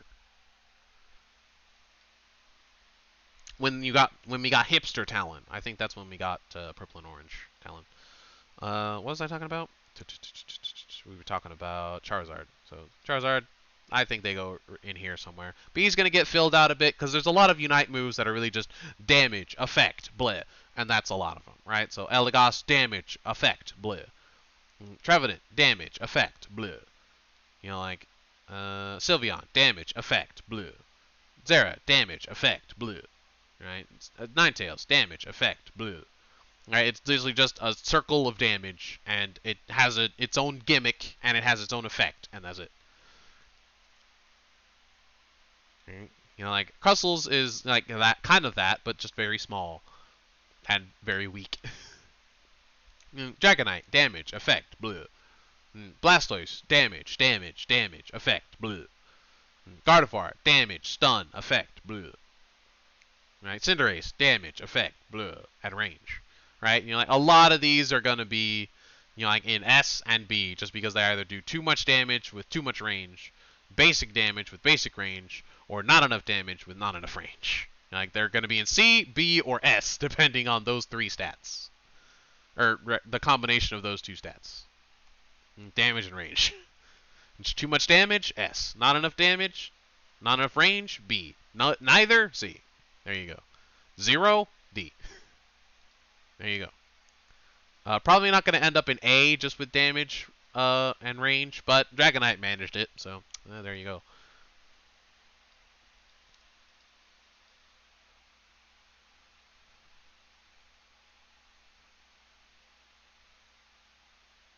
Win next Pokemon. Based on... I can't remember what their tweet said. Let me check real quick, because Narc has all the tweets in his server, and I don't like going to Twitter. I believe they posted a picture of the wanted posters. And when... Yes, they did. They did not give a date, but they said in February we will get the supporter, and we will get the attacker in March. So, sometime this month, we will get a supporter. Sometime this month. And next month, we will get the attacker. So, sometime this month. So, that's nice. We will get them soon. It's already 2 weeks into February, so within the next 2 weeks, we get a supporter. Unless they messed up their timetable and we get it next month. But, you know, COVID. Such is life. Wigglytuff is not great. In killing Zapdos, it is worthless. In protecting Zapdos, it is worthless. In stealing Zapdos, it's worse than Crustles. So, unlike in... And even then, it's basically just for the buddy barrier. Right? You know, like, negating stuns just means that it's better than Slowbros, but it's still D tier, because it does literally nothing to help with Zapdos. It does something in protecting Zapdos if there's other people with you, which there probably will be if you're protecting Zapdos, and just keeping them alive, but that has nothing to do with you or you helping with Zapdos. So, does it really do anything? I would argue that it's just D, and it just does nothing to the enemy, you know, at all. You know, like, negating stun is something. It makes it better than Slowbros, I guess. But even then, at least Slowbros stuns one of them for a long time. But Wigglytuff's ult is better than Slowbro stun anyway, so this is basically just an ult tier list of ones that don't do anything to Zapdos. So we'll see. Blissey over Wiggly, madness, am I right? What's up, Narg? We're doing Unite moves that can steal Zapdos as a tier list for fun. Talon ult. Talon ult's pretty bad for stealing Zapdos. For killing Zapdos, or rather for stealing Zapdos, it's pretty bad. It does some damage. I believe it's less than 2,000. It's underwhelming. You really would just fly, or Brave Bird, and if anything, you would ult out of Zapdos' stadium or to the side of Zapdos' stadium to stun everyone. You would generally not ult into Zapdos' area unless, like Zapdos was almost full health, and then you're just trying to kill them all. Just like, it's not really good for it at all. For killing Zapdos, it's awful. You would just fly and basic attack the whole time. For protecting Zapdos, however, is where it shines. Because that little hallway that everybody has to run through to get to Zapdos before you kill it, you can ult that way, and unless they have Unstoppable, unless they have full heal or a movement unstoppable move, which is like Garchomp, Lucario, and that's about it, or Machamp, and that's about it. Speaking of which, Machamp. He'll be on here, trust me. You can pretty much guarantee a Zapdos and keep several people all at once out of the arena. It's pretty good. You can pretty much guarantee one person is going to be worthless, or you could guarantee 5 people are going to be worthless. So they're probably not going to steal Zapdos with Talon there, especially considering they also will still have Fly and Brave Bird to steal it once it's done. So, killing, worthless. Protecting, amazing. Stealing, pretty bad. Worse than its moves, which, I would probably say it's...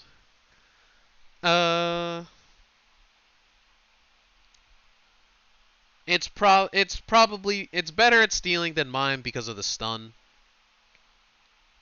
I would not say it's better at stealing than Eldegoss's, so I would probably put it about here. I would probably put it somewhere at here. It's good in one area and not anywhere else. Defender Talent.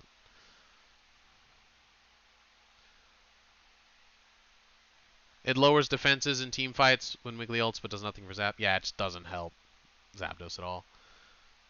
It helps in the team fight before Zap and the survival after, but it does not help during Zap at all, other than keeping Wiggly alive. It's funny why I use Eldegoss is. I have more success with stealing Zapdos when the last hit is a basic attack rather than the ultimate. That's the point. Eldegoss's Unite does not do that much damage.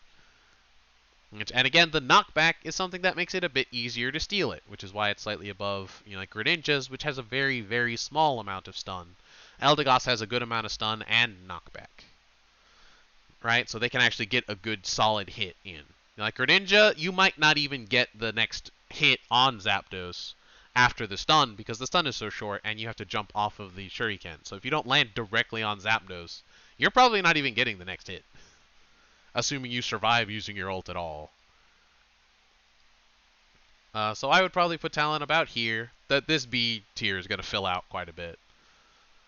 But this time it's actually for a different reason than just being damage and in an area. It's because it's actually a lot of knockback. A lot of knockback. Probably the most in the game. I certainly can't think of anything else, although Leaf Storm comes close. Hydro Pump also makes a strong argument, and Surf, an even stronger one. Nerf Surf. Which one? Yes, all of them. Decidueye ult. Killing Zapdos, it's worse than Razor Leaf, but lasts longer. It is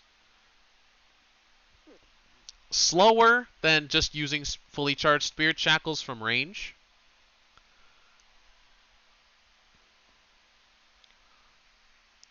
But it is a lot of consistent damage.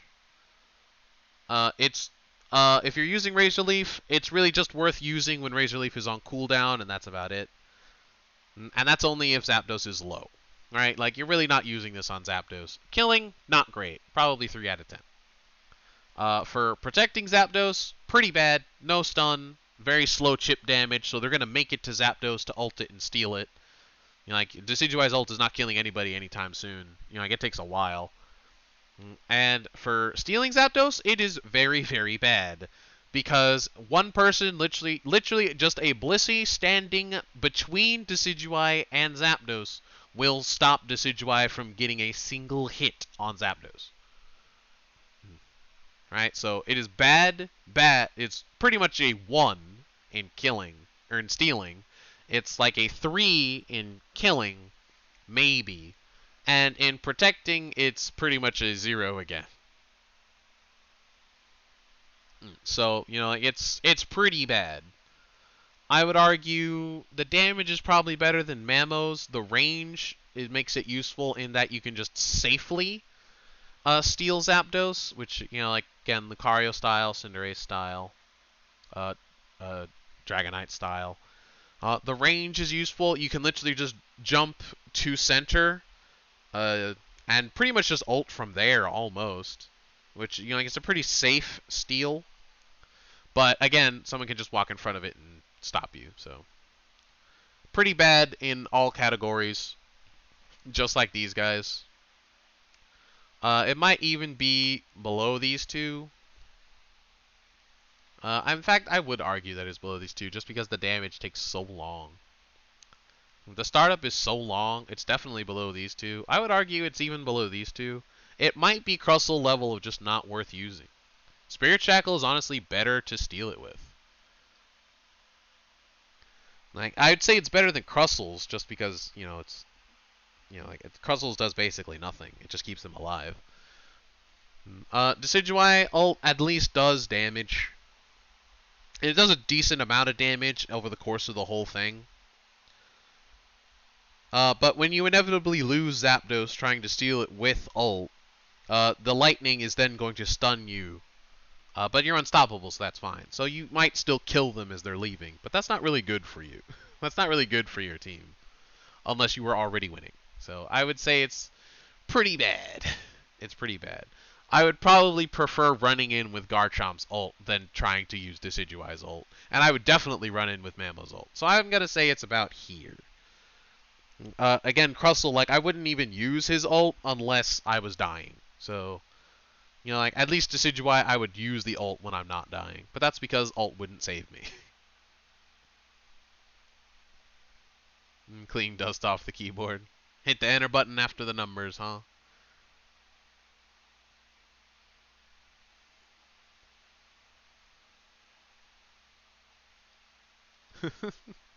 Poor Nines. Cramorant ult. Pretty good. Pretty good. For a basis, I would probably say it's just better Ninetales ult. Better Snorlax ult. Slightly worse Blastoise ult. So we'll have it about here for now. For protecting.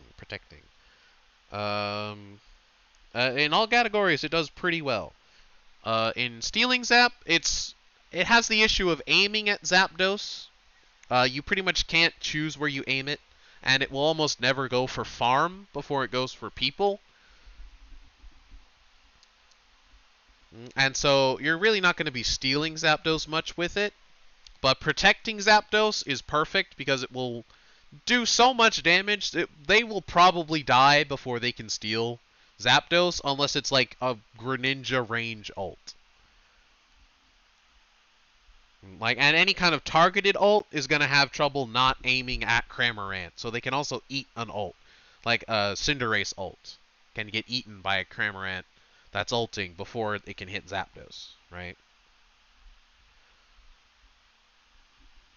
A Charizard ult, you know, like they're going to aim for Cramorant, and a lot of their damage is going to get soaked up by Cramorant, and not, or rather, they'll just not ult because Cramorant's unstoppable.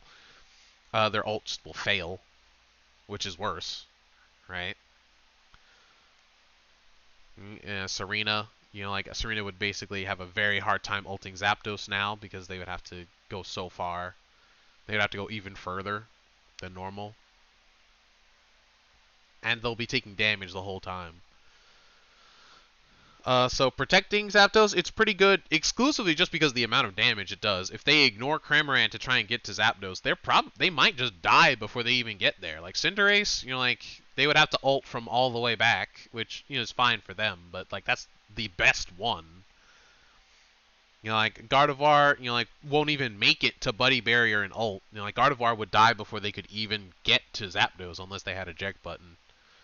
Like a Blade Form Aegislash would die before they got there, and Absol would die long before they could get to Zapdos. Ninetales would die long before they got there, even with a eject button. Like it's exclusively just because the amount of damage it does would probably be pretty good at protecting. For killing Zapdos, it's amazing because you will almost always have Zapdos be the lowest health farm in the center. And even if it's not, it'd be like 2 shots before a Corphish died, and you would start going for Zapdos anyway. Right? And a Cramorant ult by itself can pretty much chunk down half of Zapdos' health. So a Cramorant ulting, along with pretty much anyone else there, is a guaranteed one. So like killing Zapdos, stellar. It's amazing. Stealing Zapdos, pretty bad. And protecting Zapdos, pretty good. So I would say it's somewhere in here. I would argue that an Absol ult is more useful, just because you can specifically target them and the damage comes out faster, so a Squishy has pretty much 0 chance of doing it, rather than a small or a slim chance of making it. Where's Drag when you need to stab someone? Who knows? Probably off complaining that we're not playing Jackbox, even though everyone's tired. I'm sorry, Drag, but everyone's tired, and we're not going to be funny, so oh well. Again, the Party Games Discord was thinking about doing it, but no one did it, so oh well. Such is life. I really should move that. You know what? I'm going to move this. Don't mind me, I'm just organizing my Discord servers, because I have 100 and it's inconvenient.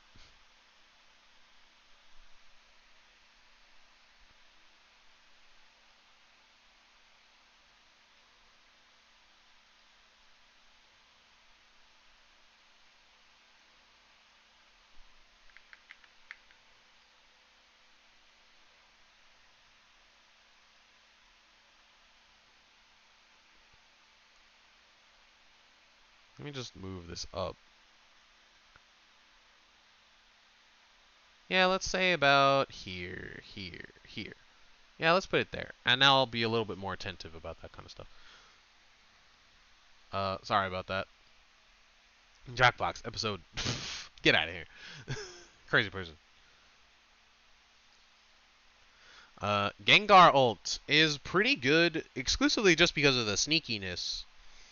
If the team is not paying attention and doesn't see the little purple icon above their heads because of the chaos of effects that is trying to steal trying to burn Zapdos before the enemy team shows up, Gengar can pretty much uncontestedly get Zapdos just because no one else is gonna try and ult to stop them. Like a Blastoise might not even ult just because they didn't even know Gengar was there, and even then, I'm pretty sure Gengar is unstoppable the whole time. So even if they did ult, they'd get a guaranteed follow-up if they didn't calculate the health perfectly. So stealing, probably one of the best, exclusively just because no one knows you're doing it. Protecting, pretty bad, just because it's, just like a fair amount of damage. But you're damage a character, so you're probably in the center melee range attacking Zapdos. And so you have to ult out of the range over to the person trying to steal it and ult them, and it has no stun anyway. So like by itself, it doesn't really help you protecting all that much. Burning Zapdos, not great. It's just another damage move, which I mean Gengar has plenty. So like pretty average in the others, but very very good in that one thing. So if I had to guess, protecting, not very good. Killing, not very good. So I'd probably have it probably better than Sylveon's, but Sylveon killing it is slightly better. maybe.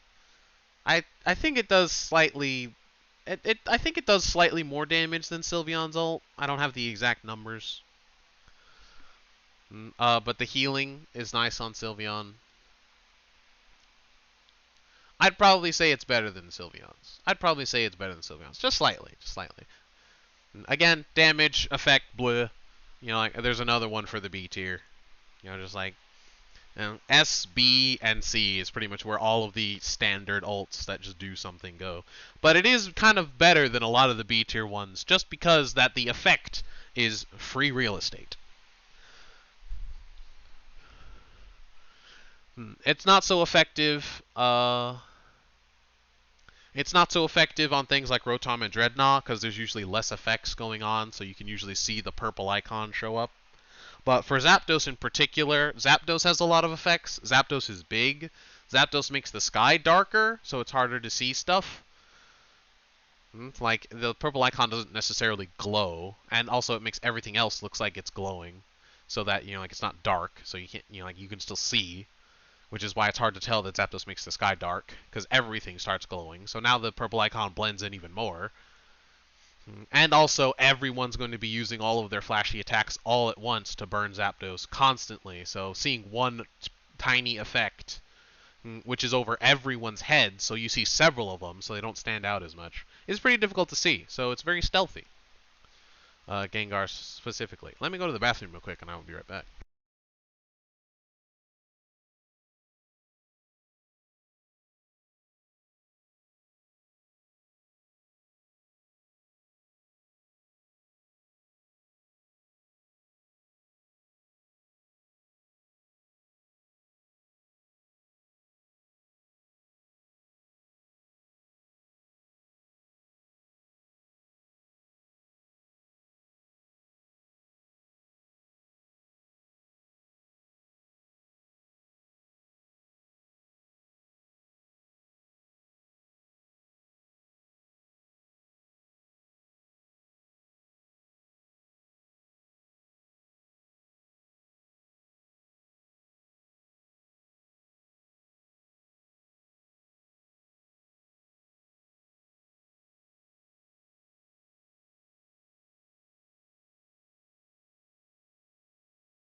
Ah, did I cut myself?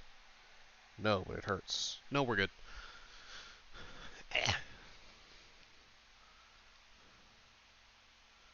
Alright, what's this?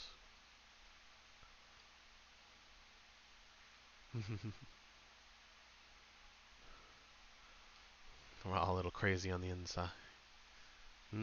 Crazy on the outside, too. Have you seen the internet? Twitter's mad, bro. Reddit's crazy. Is my mic working? Sounds like it. It's the tier list of protecting or stealing. This is all three categories. Killing Zapdos, you know, just burning it. Protecting Zapdos, you know, like from someone trying to steal it, or while you're burning it. And stealing Zapdos, when there is a presumed team on Zapdos trying to burn it. These are the 3 categories we are rating them on. I'm not doing particular out of 10 numbers for each category, but now and then I'll throw out a number if I can recognize it. We've gotten pretty far through all this tier list at this point. How long have I been streaming? 5.5 hours. Nice. It's almost a real stream. Just 20 more minutes.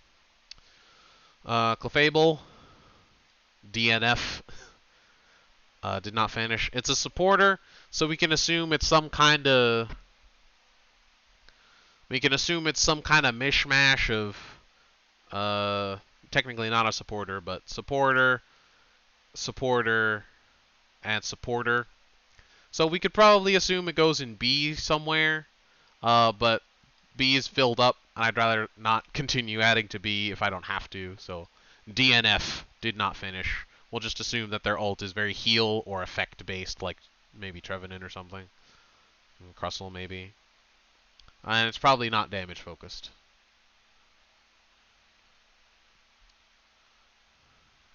It's support like Mime and Wiggly are support. I bet it's not a support like Mime and Wiggly are supports. I bet it's more a support like Blissey is a support. Where it's a support, but its ult does some damage, bro.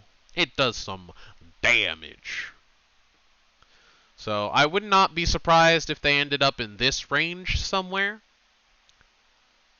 But for the moment, we'll just assume that it like heals you or something, or sends the other team back to their base. I don't know. They're a Space Moon Pokemon. Fairy type. I don't know. I don't know what they're going to do with it. Regardless, it might not even be Clefable. That's just the community's rumor mongering. And they did the same thing with Blaziken, and lo and behold, that never showed up. So, you know, it might not. Clefable might not even be in the game. So, DNF did not finish.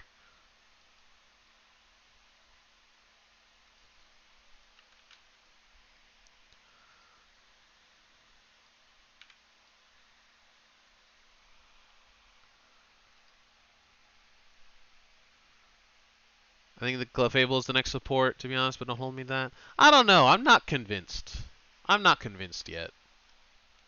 I could just as easily believe Togetic as I could Clefairy, as I could really just any other Pokemon. There's not very many Pokemon that are healing-based or support-based. So it's honestly, I imagine they're probably going to have a hard time finding supports, and it's really just going to be fairy type is what support is going to be. Which is exactly what we thought with Sylveon. It's like, oh, it's a fairy type, probably support. Just because that's just kind of how it's going to be. Support is probably not going to have very many actual supports, because to my knowledge, there's really not that many Pokemon moves that do healing that, like, aren't also, like, life steal. Like, I mean, heck, look at freaking Sylveon. Draining Kiss is the closest thing to a support move that they could really think of, and it's a damage move on an attacker. Right? It's like, there's not a lot of moves that are really supporty. Helping Hand was probably the best one they had, and that's on the only support that really exists in this game, besides Eldegoss. Yes, which is pretty much just built around status effects. Cloud Guard, Cotton Spore, Cloud Guard, Cotton Spore, Spore Seed.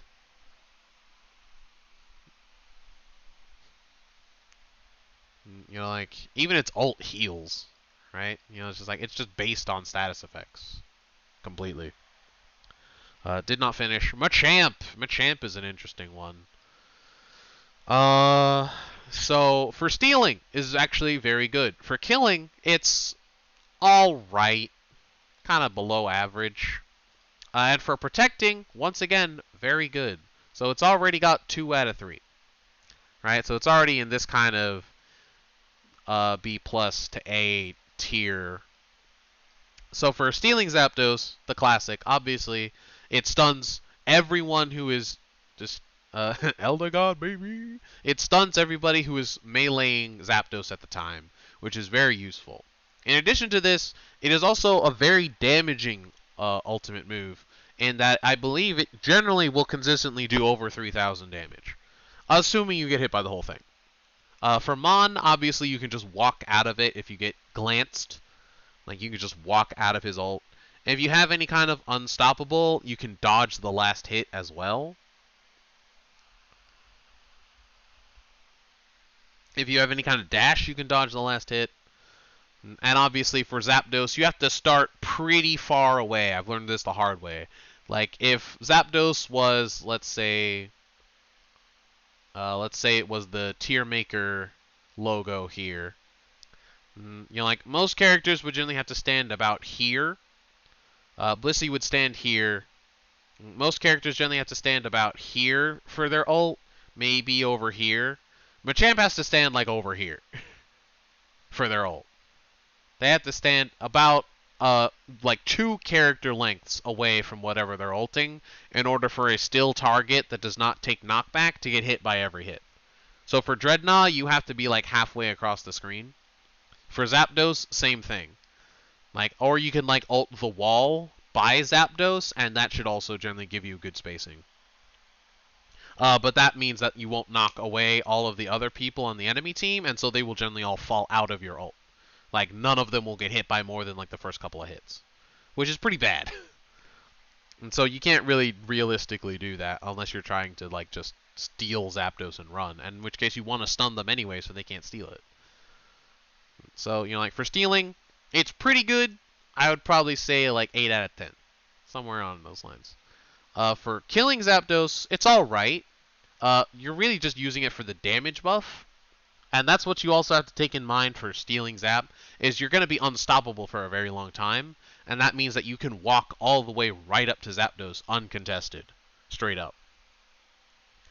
For killing Zapdos, you're really just going to be using it for the damage up. You're going to just pop your ult for the energy amp, assuming you have it, or just for the ult damage. You're going to be popping your X attack if you have it. You're going to be popping your Fluffy Tail if you have it.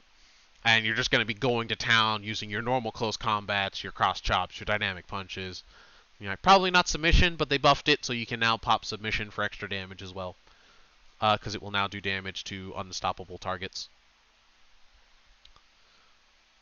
And, you know, like, you'll just be doing that. And then when Zapdos is about to die or ult's about to run out, then you would just pop in the general direction of whatever is in general danger, which means you're probably going to waste half your ult. It's not super good for killing it, but it's alright. You know, like, it's something. You know, it's like below average, but it will take it. You know, like 4 or 5. We'll take it. It's good enough. Protecting Zap, pretty good, because once again, everybody's going to be funneled down that narrow pathway. Harold Eldegoss can dodge Machamp's ult with its own ult. A lot of characters can. Blastoise can tank the hit with the shield and then retaliate with a huge hit.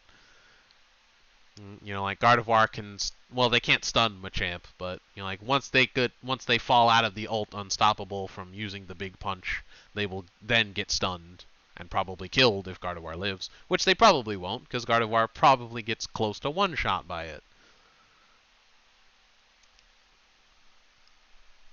I've seen a clip, I believe of Thunderblade themselves, where they Machamp ulted a Gardevoir that I think was only missing 500, maybe 1,000 health, and it one-shot them. So, you know, probably not living, but they still get the stun. So protecting it, it's just going to go funnel down the narrow hallway, and it's just going to murder them. Like, they're just doomed. You know, like, they're not making it to Zapdos, if they even survive. Like, Machamp's ult, like, I'm pretty sure if you, like, go full damage build, energy amp, X attack, you know, like, attack weight, and, you know, like, hit every hit, I'm pretty sure Machamp's ult can crest 4,000. It is a lot of damage. And, you know, like, attack build Machamp is not uncommon, you know? Like, it is not a sight for sore eyes to see a Machamp with X attack. It's not common, but, you know, it's not uncommon.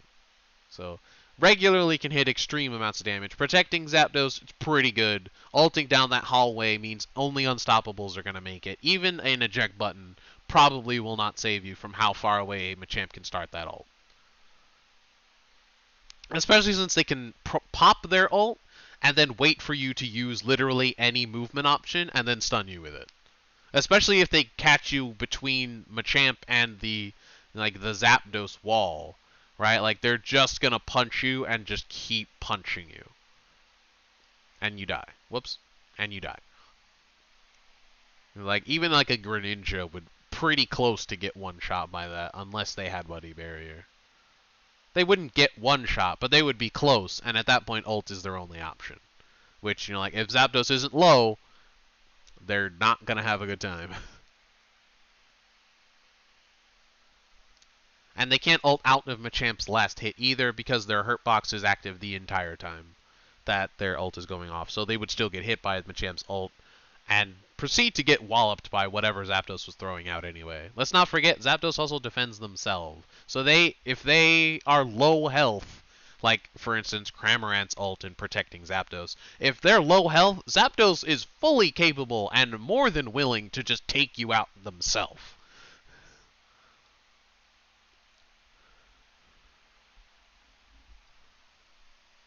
And you died. Whoops. So, protecting, amazing. Stealing, pretty good.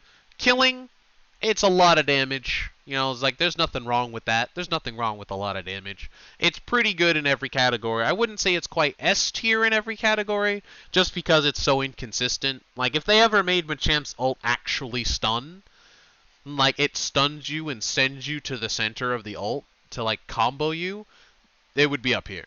Right? Like, it would be better than Blastoise's. It would almost be better than Gardevoir's, not quite, but it would be one of the best ults in the game at all. But it doesn't. So, it's fairly inconsistent. So I would say the ones that just instantly do damage, and Dragonite is big enough to not really be dodgeable easily.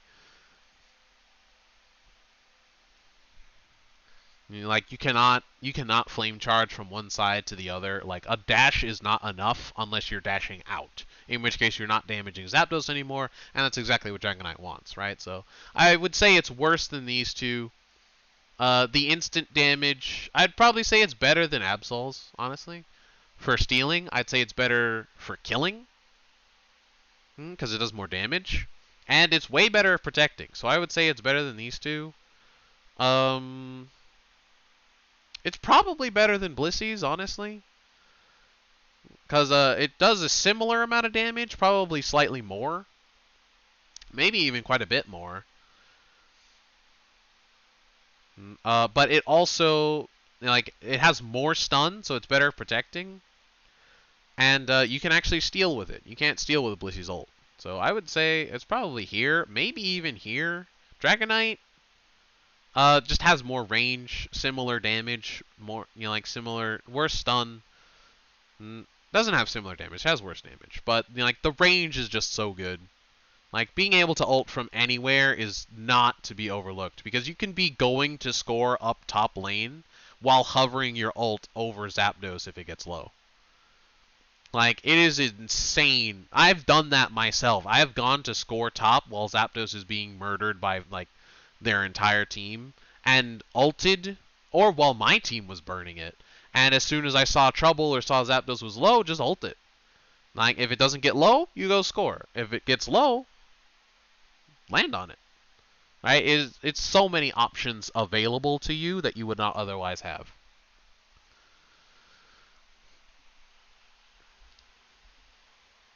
So, you know, like, and again, for protecting, it's a big chunk of stun that can't really be dodged if they're going towards Zapdos.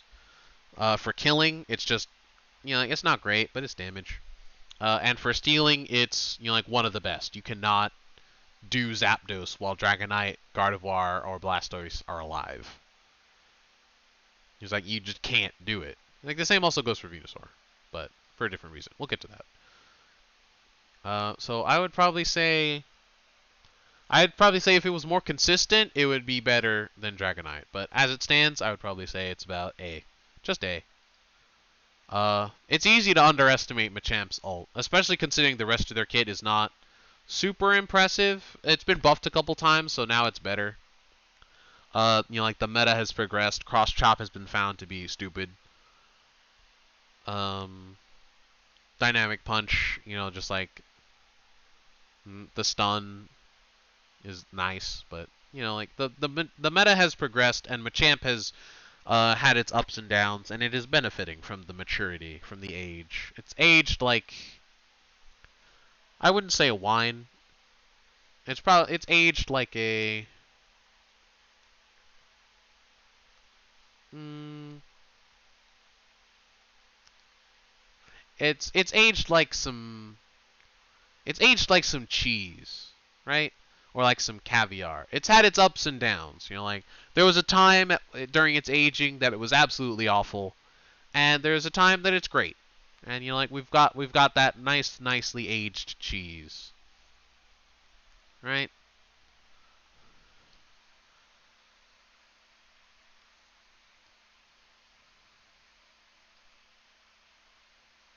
Or like some caviar, where it was just kind of some gross, slimy fish eggs at one point, but it's turned into something very fine. It's to become very nice. Venusaur. Venusaur. Uh, Venusaur's ult is just a big chunk of damage and then a secondary chunk of damage. So it suffers from multi-hit syndrome a little bit. Not a lot. A little bit. It is a big chunk of damage, though, and it's guaranteed to hit pretty much everyone in the center area. It's been nerfed a little bit, so it's probably not going to hit anyone outside of the arena anymore, which it used to. You used to be able to ult Venusaur into Zapdos' arena, and it would hit someone out here. Right? It was rough. No more. That has been diminished, but for stealing, pretty good. The range on it is amazing. You know, like it is. You know, like greater than Greninja's range for the most part. Uh,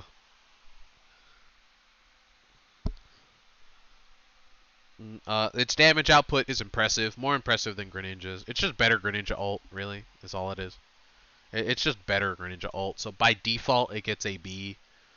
Really a B+, just because it does that much more damage.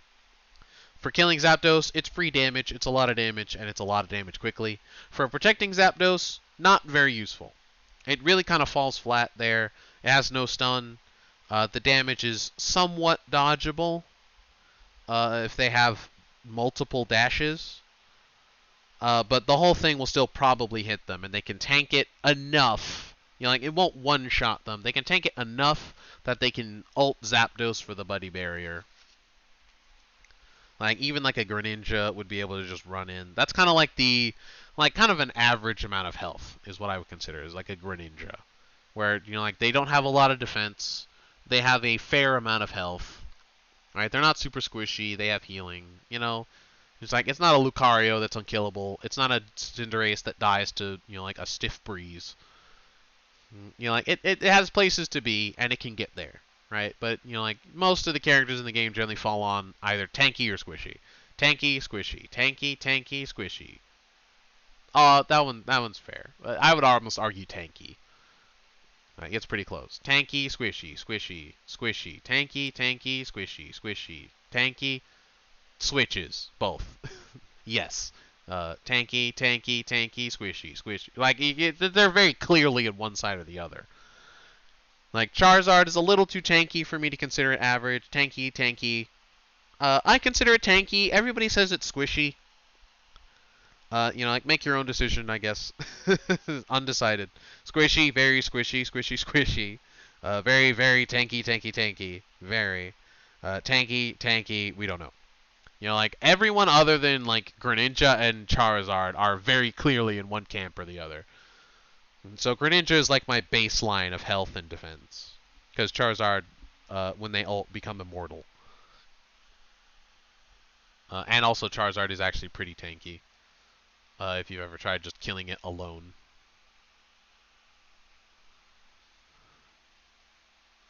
Well, the only stun it has is every third basic attack. Is that Venusaur? Because, yes, but that's also its best move. Boosted Attack is Venusaur's best move. It does more damage than Petal Dance, it does more damage than Sludge Bomb or Giga Drain, and it almost does more damage than Solar Beam. Because you can get multiple boosted attacks in the course of one Solar Beam minus charge. One Solar Beam minus charge, you can get like 2 or 3 boosted attacks. And that will do like over 2,500 damage. It's stupid. Venusaur boosted attack is really stupid. Charge can be damaged by Venusaur, Decidueye, Cinder, and Guardy. I mean, it can be damaged, yes. And Pikachu, it can be damaged, yes, but that doesn't make it squishy. It's hard to kill. Like, Speedsters obviously can burst, but it's still close. Charizard can usually survive most of the Speedsters in this game. It's definitely the closest to not being tanky, though, by quite a margin, honestly. Like, the next not tanky thing would probably be pre-patch Slowbro, pre-buff Slowbro, maybe, and Machamp. And Machamp is pretty thick. Like, Machamp is pretty thick, dude. Can damage an ult. I mean, I think any character can damage Charizard and ult. It's just that it's hard to, like, tell because Charizard heals in their ult and has a bunch of shield. Greediness. We'll see. We'll see. So for stealing Zapdos, it's pretty good just because of the range and the damage. For protecting Zapdos, it's pretty bad. It doesn't really do much. And for killing Zapdos, it's just damage. It's just average. So I would say it's pretty close to pretty similar to Ninetales is, but just better.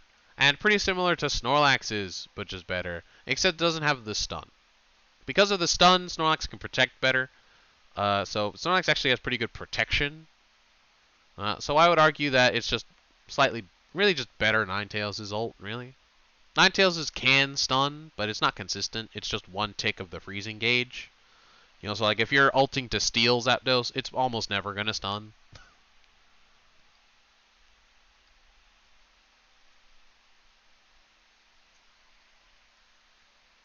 So I would say it probably goes somewhere around there. What a spread from the starters. This is how Matt Pat thinks that the fight would go out between the starters. I mean, Blastoise too tanky.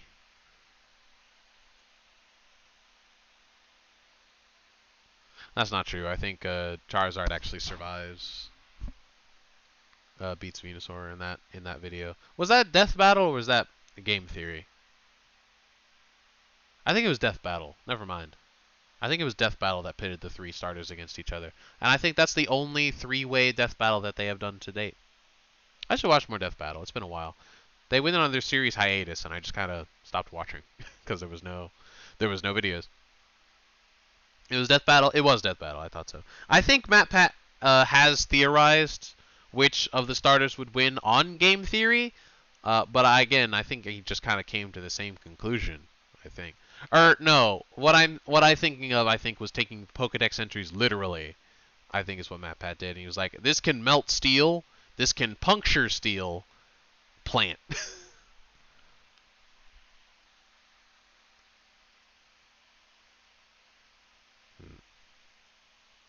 So I think it still kind of ended up somewhere like what Death Battle said. I think that's why I think they both did it.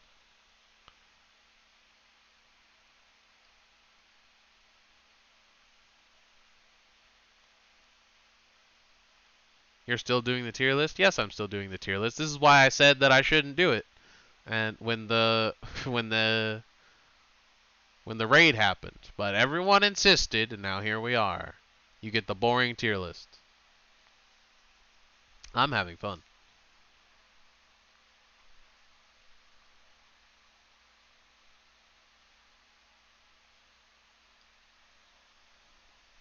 We only got 2 left though. So Greedent. Everyone knows how high this is going. Killing Zapdos. S. Protecting Zapdos. It's a Cramorant issue. Skill issue. It's like it has a pretty big stun on it, so it's kind of just better than Cramorant's in protecting. Similar amount of damage.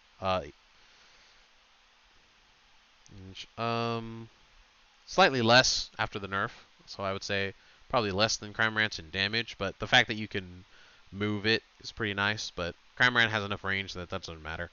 So I would probably say it's worse at protecting, but the stun is nice. but it's not that much stun. So I would say it's probably worse at Cranberries and protecting, but only like by here. It's still better than Snorlax's. Not at protecting, but its killing is better than its protecting. And stealing Zapdos is pretty good. It's pretty good. Maybe not quite S, but definitely A+. Just because in addition to the initial damage, you just go to town. And again, like Charizard's, I'm just going to go ahead and say that while Green is ulting, since they have the effect of infinite moves, you know, like infinite Bullet Seed, infinite Belch, I'm going to go ahead and say that that damage is included in the ult. Caveat, just because Charizard also got that. Otherwise, you know, like Charizard would be down here, and that's not really fair. You know, like if it wasn't for that, you know, like Green would probably be like honestly like down here, just because it would be worthless. But it would basically just be some damage, and that's it. So we're including the effect, and I would say killing Zapdos, one of the best. Protecting Zapdos, above average. And I would say stealing Zapdos, pretty darn good. Maybe not one of the best, but pretty darn good. You know, so like in every category, it's doing great. I would say it's just better than Dragonite's. If Dragonite didn't have Hyper Beam, like this would really not even be a question. But you know, like Dragonite Outrage, like there's no question that Greedent's ult would be better for stealing Zapdos. For killing Zapdos, it would be better. For killing Zapdos, it just is better than Dragonite's. And for protecting Zapdos, it's better just because it takes less time for the stun to come out. Dragonite's actually takes longer. I believe it has even longer startup than Lucario's ult. Like, it's just that if you include the time it takes Lucario's ult to reach max range, I think Lucario's ult takes longer, but not by much. So I'd probably say it's somewhere around here. Blastoise's ult just does so much damage with so much stun that Blastoise also gets a free, like, move, usually Hydro Pump, after it. So I would say Greedent's is slightly worse.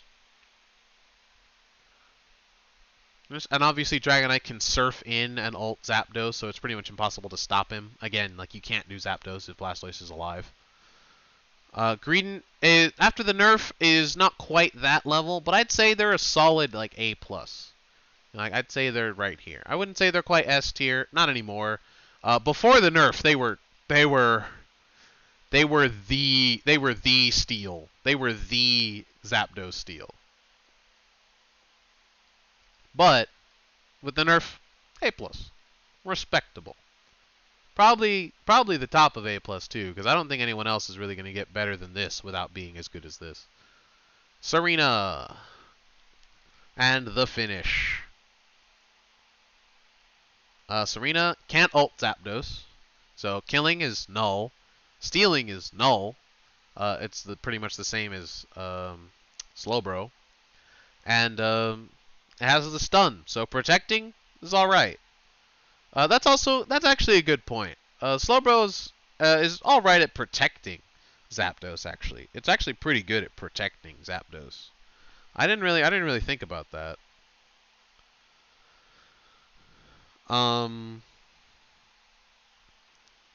It's not that good at it, because again, you know, just like without the use of another telekinesis, it's actually not that great. Anything that isn't a squishy will actually survive it and be able to pretty much go to Zapdos almost scot-free. Like, Surf can only do so much. With a Surf, however, pretty good, but we're not including that. So I would say it's probably below average. It's only good at one thing, and it's not that good at it. If there's two people, Slowbro is just completely worthless. He just has to pick whichever one is the bigger threat and hope for the best. Yo, Rorschach O, thanks so much for the follow, and thanks so much for the Pikachu GIF. Hope you're having a good time. Is this a Zapdos killing tier list? It is. It is a Zapdos killing, stealing, and protecting tier list. Just because I felt like it, I was bored. And my chat insisted. So I appreciate it, and I hope you are having a good night. So I would probably say it's Would I say it's better at protecting than Lucario's is at stealing? Probably. Would I say it's better than Greninja's is at stealing? Probably not.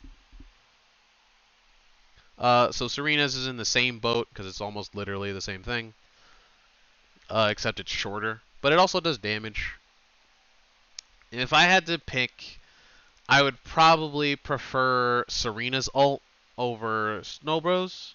It doesn't stun as long, but the damage is very nice. The damage buff also does something for Serena, and it doesn't really do anything for Slowbro. So I'd say that's pretty good.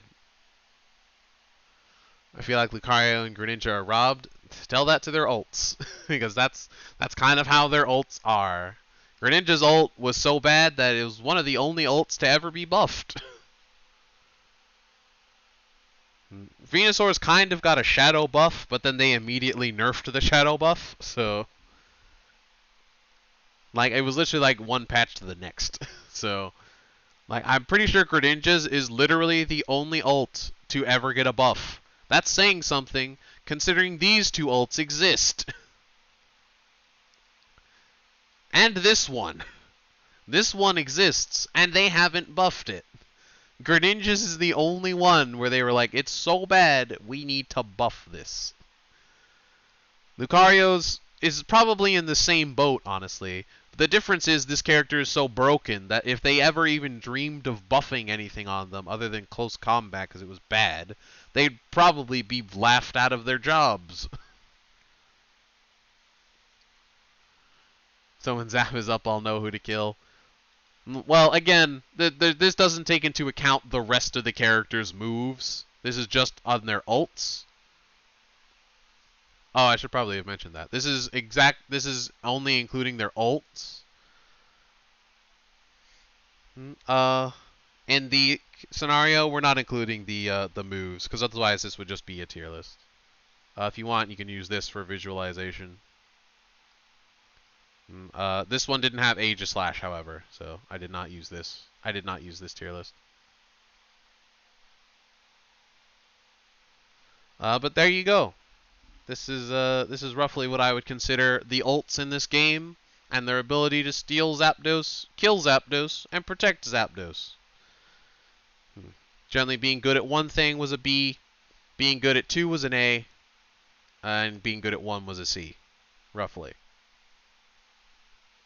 And I just added, like some plus and minuses in these tiers, just because otherwise B tier would have had half of the people. B tier would have had pretty much half of the characters in the game, because a lot of the ults in this game are honestly just kind of damage circle, effect, bleh. That's really what a lot of the ults in this game are. Tiny circle, it was like circle, circle, circle, circle, circle, circle, big circle, circle, ranged circle, circle, ranged circle, circle times 2, big circle, weirdly shaped circle, long range sniper circle, ranged circle, painful circle, stunning circle, long range circle, friendly circle. There's a lot of circles in this game. Never tried stealing Zapdos with Guardi ult? That's the surprising thing. No one does. Almost all Gardevoirs online, 1, are usually bad if they're randoms, and 2, almost always ult in the team fight before Zapdos. And the problem with this is then they have Gardevoir's ult takes the entire center area and stuns it. And so only characters like Cinderace, Pikachu, and Ninetales, which have the range to hit Zapdos outside the arena, are able to hit Zapdos. And then Gardevoir also gets 2 free moves, which are usually Moonblast and Future Sight, which is like an additional 4,000 damage.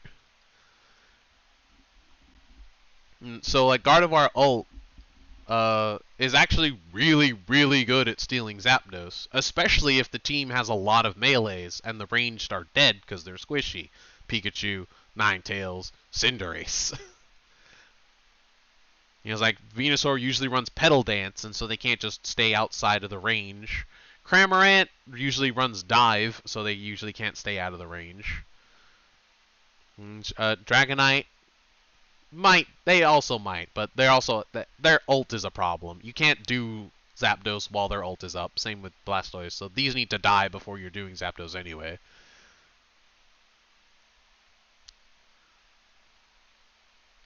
Gengar can, but they have to sit there and do no damage until it's low health.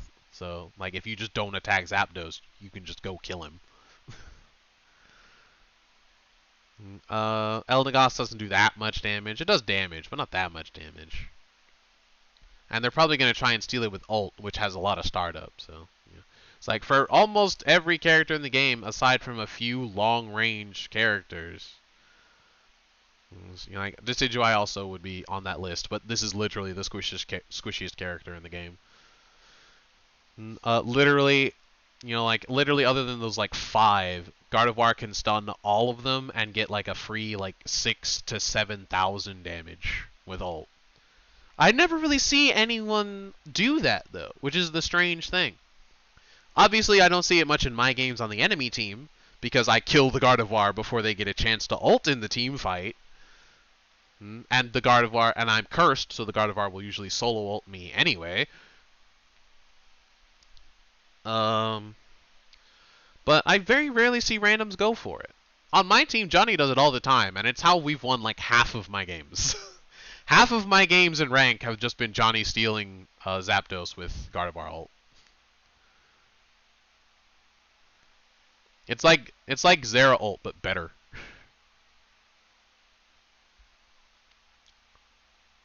I feel like with Eldegoss, I steal Zapdos using its ult in a 1 out of 25 matches. That's about right. Probably say a bit more than that, but not by much. With its basic attack, it's 1 per 10 or 15. Yeah, that sounds about right. That's about what I would consider for Eldegoss. Somewhere between 5 and 15. It's broken, but many people don't think of it. I'm surprised no one really thinks about it, because it's basically just Blastoise's ult, which literally every Blastoise in the world will just surf an ult into a group regardless of the consequences. So I am very surprised that Gardevoirs will not do the same thing. Obviously they're squishy, but like you can also do it from half a map away. So it always shocks me that most Gardevoirs will ult in the team fight before Zapdos. You've seen me steal Zapdos with its little basic attack too, RC, so I have supporting evidence, clear evidence. It's true. It happens. It happens more often than you would think with Eldegoss. Especially. More often than it happens with Ninetales, which actually has like good moves to do damage. I really ult during the Zap fight since I save in case we need it. I know. That's what I thought most people would do. But they don't, for some reason. They just ult. They just go for it, dude. Which makes sense if you're winning, because obviously the ult will kill them. But, you know, like, they do it at the beginning, and in which case, like, you can just kind of proc your buddy barriers and murder Gardevoir for it, so it's not great. Not a great choice, but it's a choice. And there you go. I would save and download, but I cannot. There you go. There's the final image. Maybe I'll post it. Maybe I won't. Maybe I'll do it again when I use the ults, when I figure out how to add Aegis to this list. Who knows? I don't know if Serena is even on this list. Is Serena on this list? No, so this list is pretty outdated. So if I can figure out how to add stuff to this, I'll do it.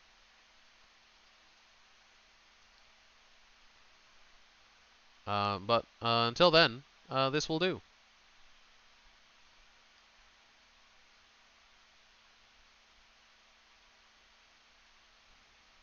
I'll have you stolen it with snow warning. Now that would be quite a sight. I've stolen Zap more often with Ninetales' ability over any of its moves. How? I've stolen Zap with Blizzard before. That was a good time. I think I've also stolen it with Dazzling Gleam immediately after. So that's a sight. Can't say I've ever killed Zapdos with Snow Warning. Just because I wouldn't be able to see it even if I did. I've probably seen a Ninetales steal it with Snow Warning because I was confused on how Ninetales got the kill.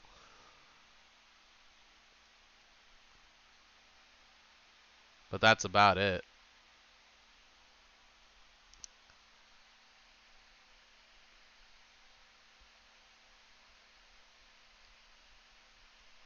What if they added a mode in Unite where type advantage existed? Would everything just become like dragon types and things that beat dragon types? So it would just be like Dragonite and Garchomp.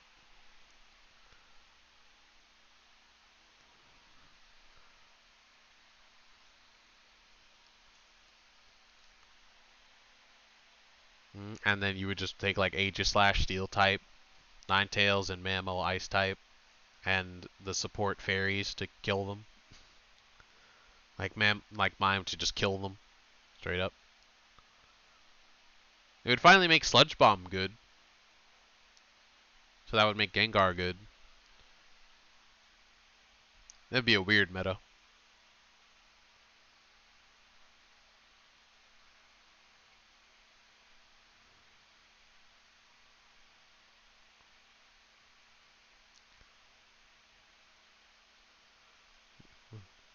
Attacking other people away from Zapdos so you weren't targeting. So wasn't it targeting her? Huh? Yeah, those are the times I've seen Zap stolen by a Ninetales. Is either ult or Snow Warning. It would be the Cinder nerf we all needed. Yes, because he needed to die from Blastoise's ult even earlier. Or Cramorant's ult even earlier.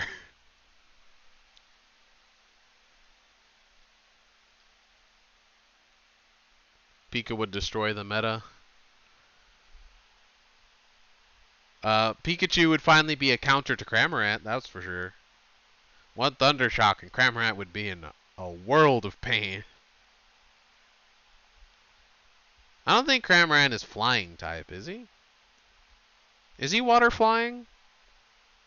Because if so, he would just die from like a single Thunder Shock. Like you literally would Electro Web and then Thunder Shock and he would die.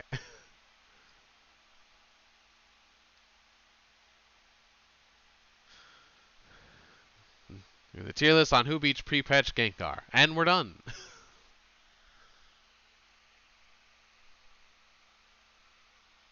Sometimes my two used Pokemon have the most unconventional yet effective ways of stealing Zapdos. Eldegoss, basic attack. Ninetales, Snow Warning.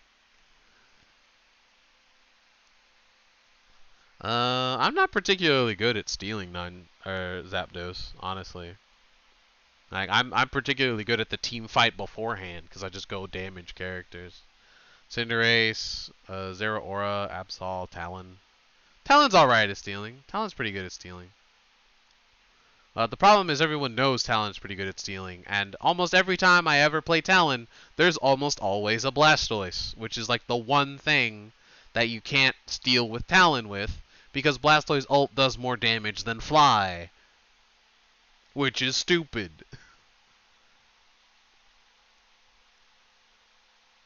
Because top 5 already? Maybe. It's certainly pretty common in high level play, especially with 113. Pika ult is I don't even know. I don't even have a word for it. I don't even know what it would be. Crazy. Let's go with that. What's crazy? They're on my side when I use them for stealing. Nice. They're on my side when I go for 1v5s. For some reason, whenever I'm fighting unwinnable odds, that's when I have a chance. If I'm fighting a 1v1, I'm screwed. Unless I just outskill them. Get outplayed. 1v5? I got this. Bring it on. Off base. Off base specifically. If it's a 1v5 on base, nah, I'm just gonna get murdered because they're just gonna push it. The worse my odds are of winning, the better my odds are of winning. Nobody expects Secret Agent Elden Goss. Secret Agent Goss. I still has Blissey with a basic attack, not boosted, without helping hand. Hacking it 3 times in a rank.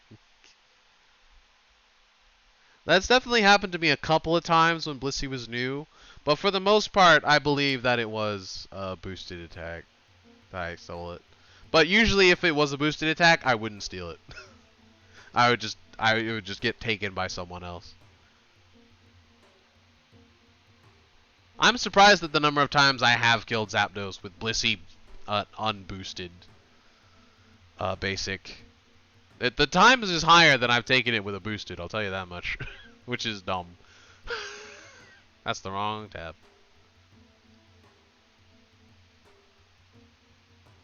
Oh, that reminds me. Let me quickly just do this. There we go. There we go. Percy leaving drag as baby routes. I just drag the routes because it's Unite and Seek, bro.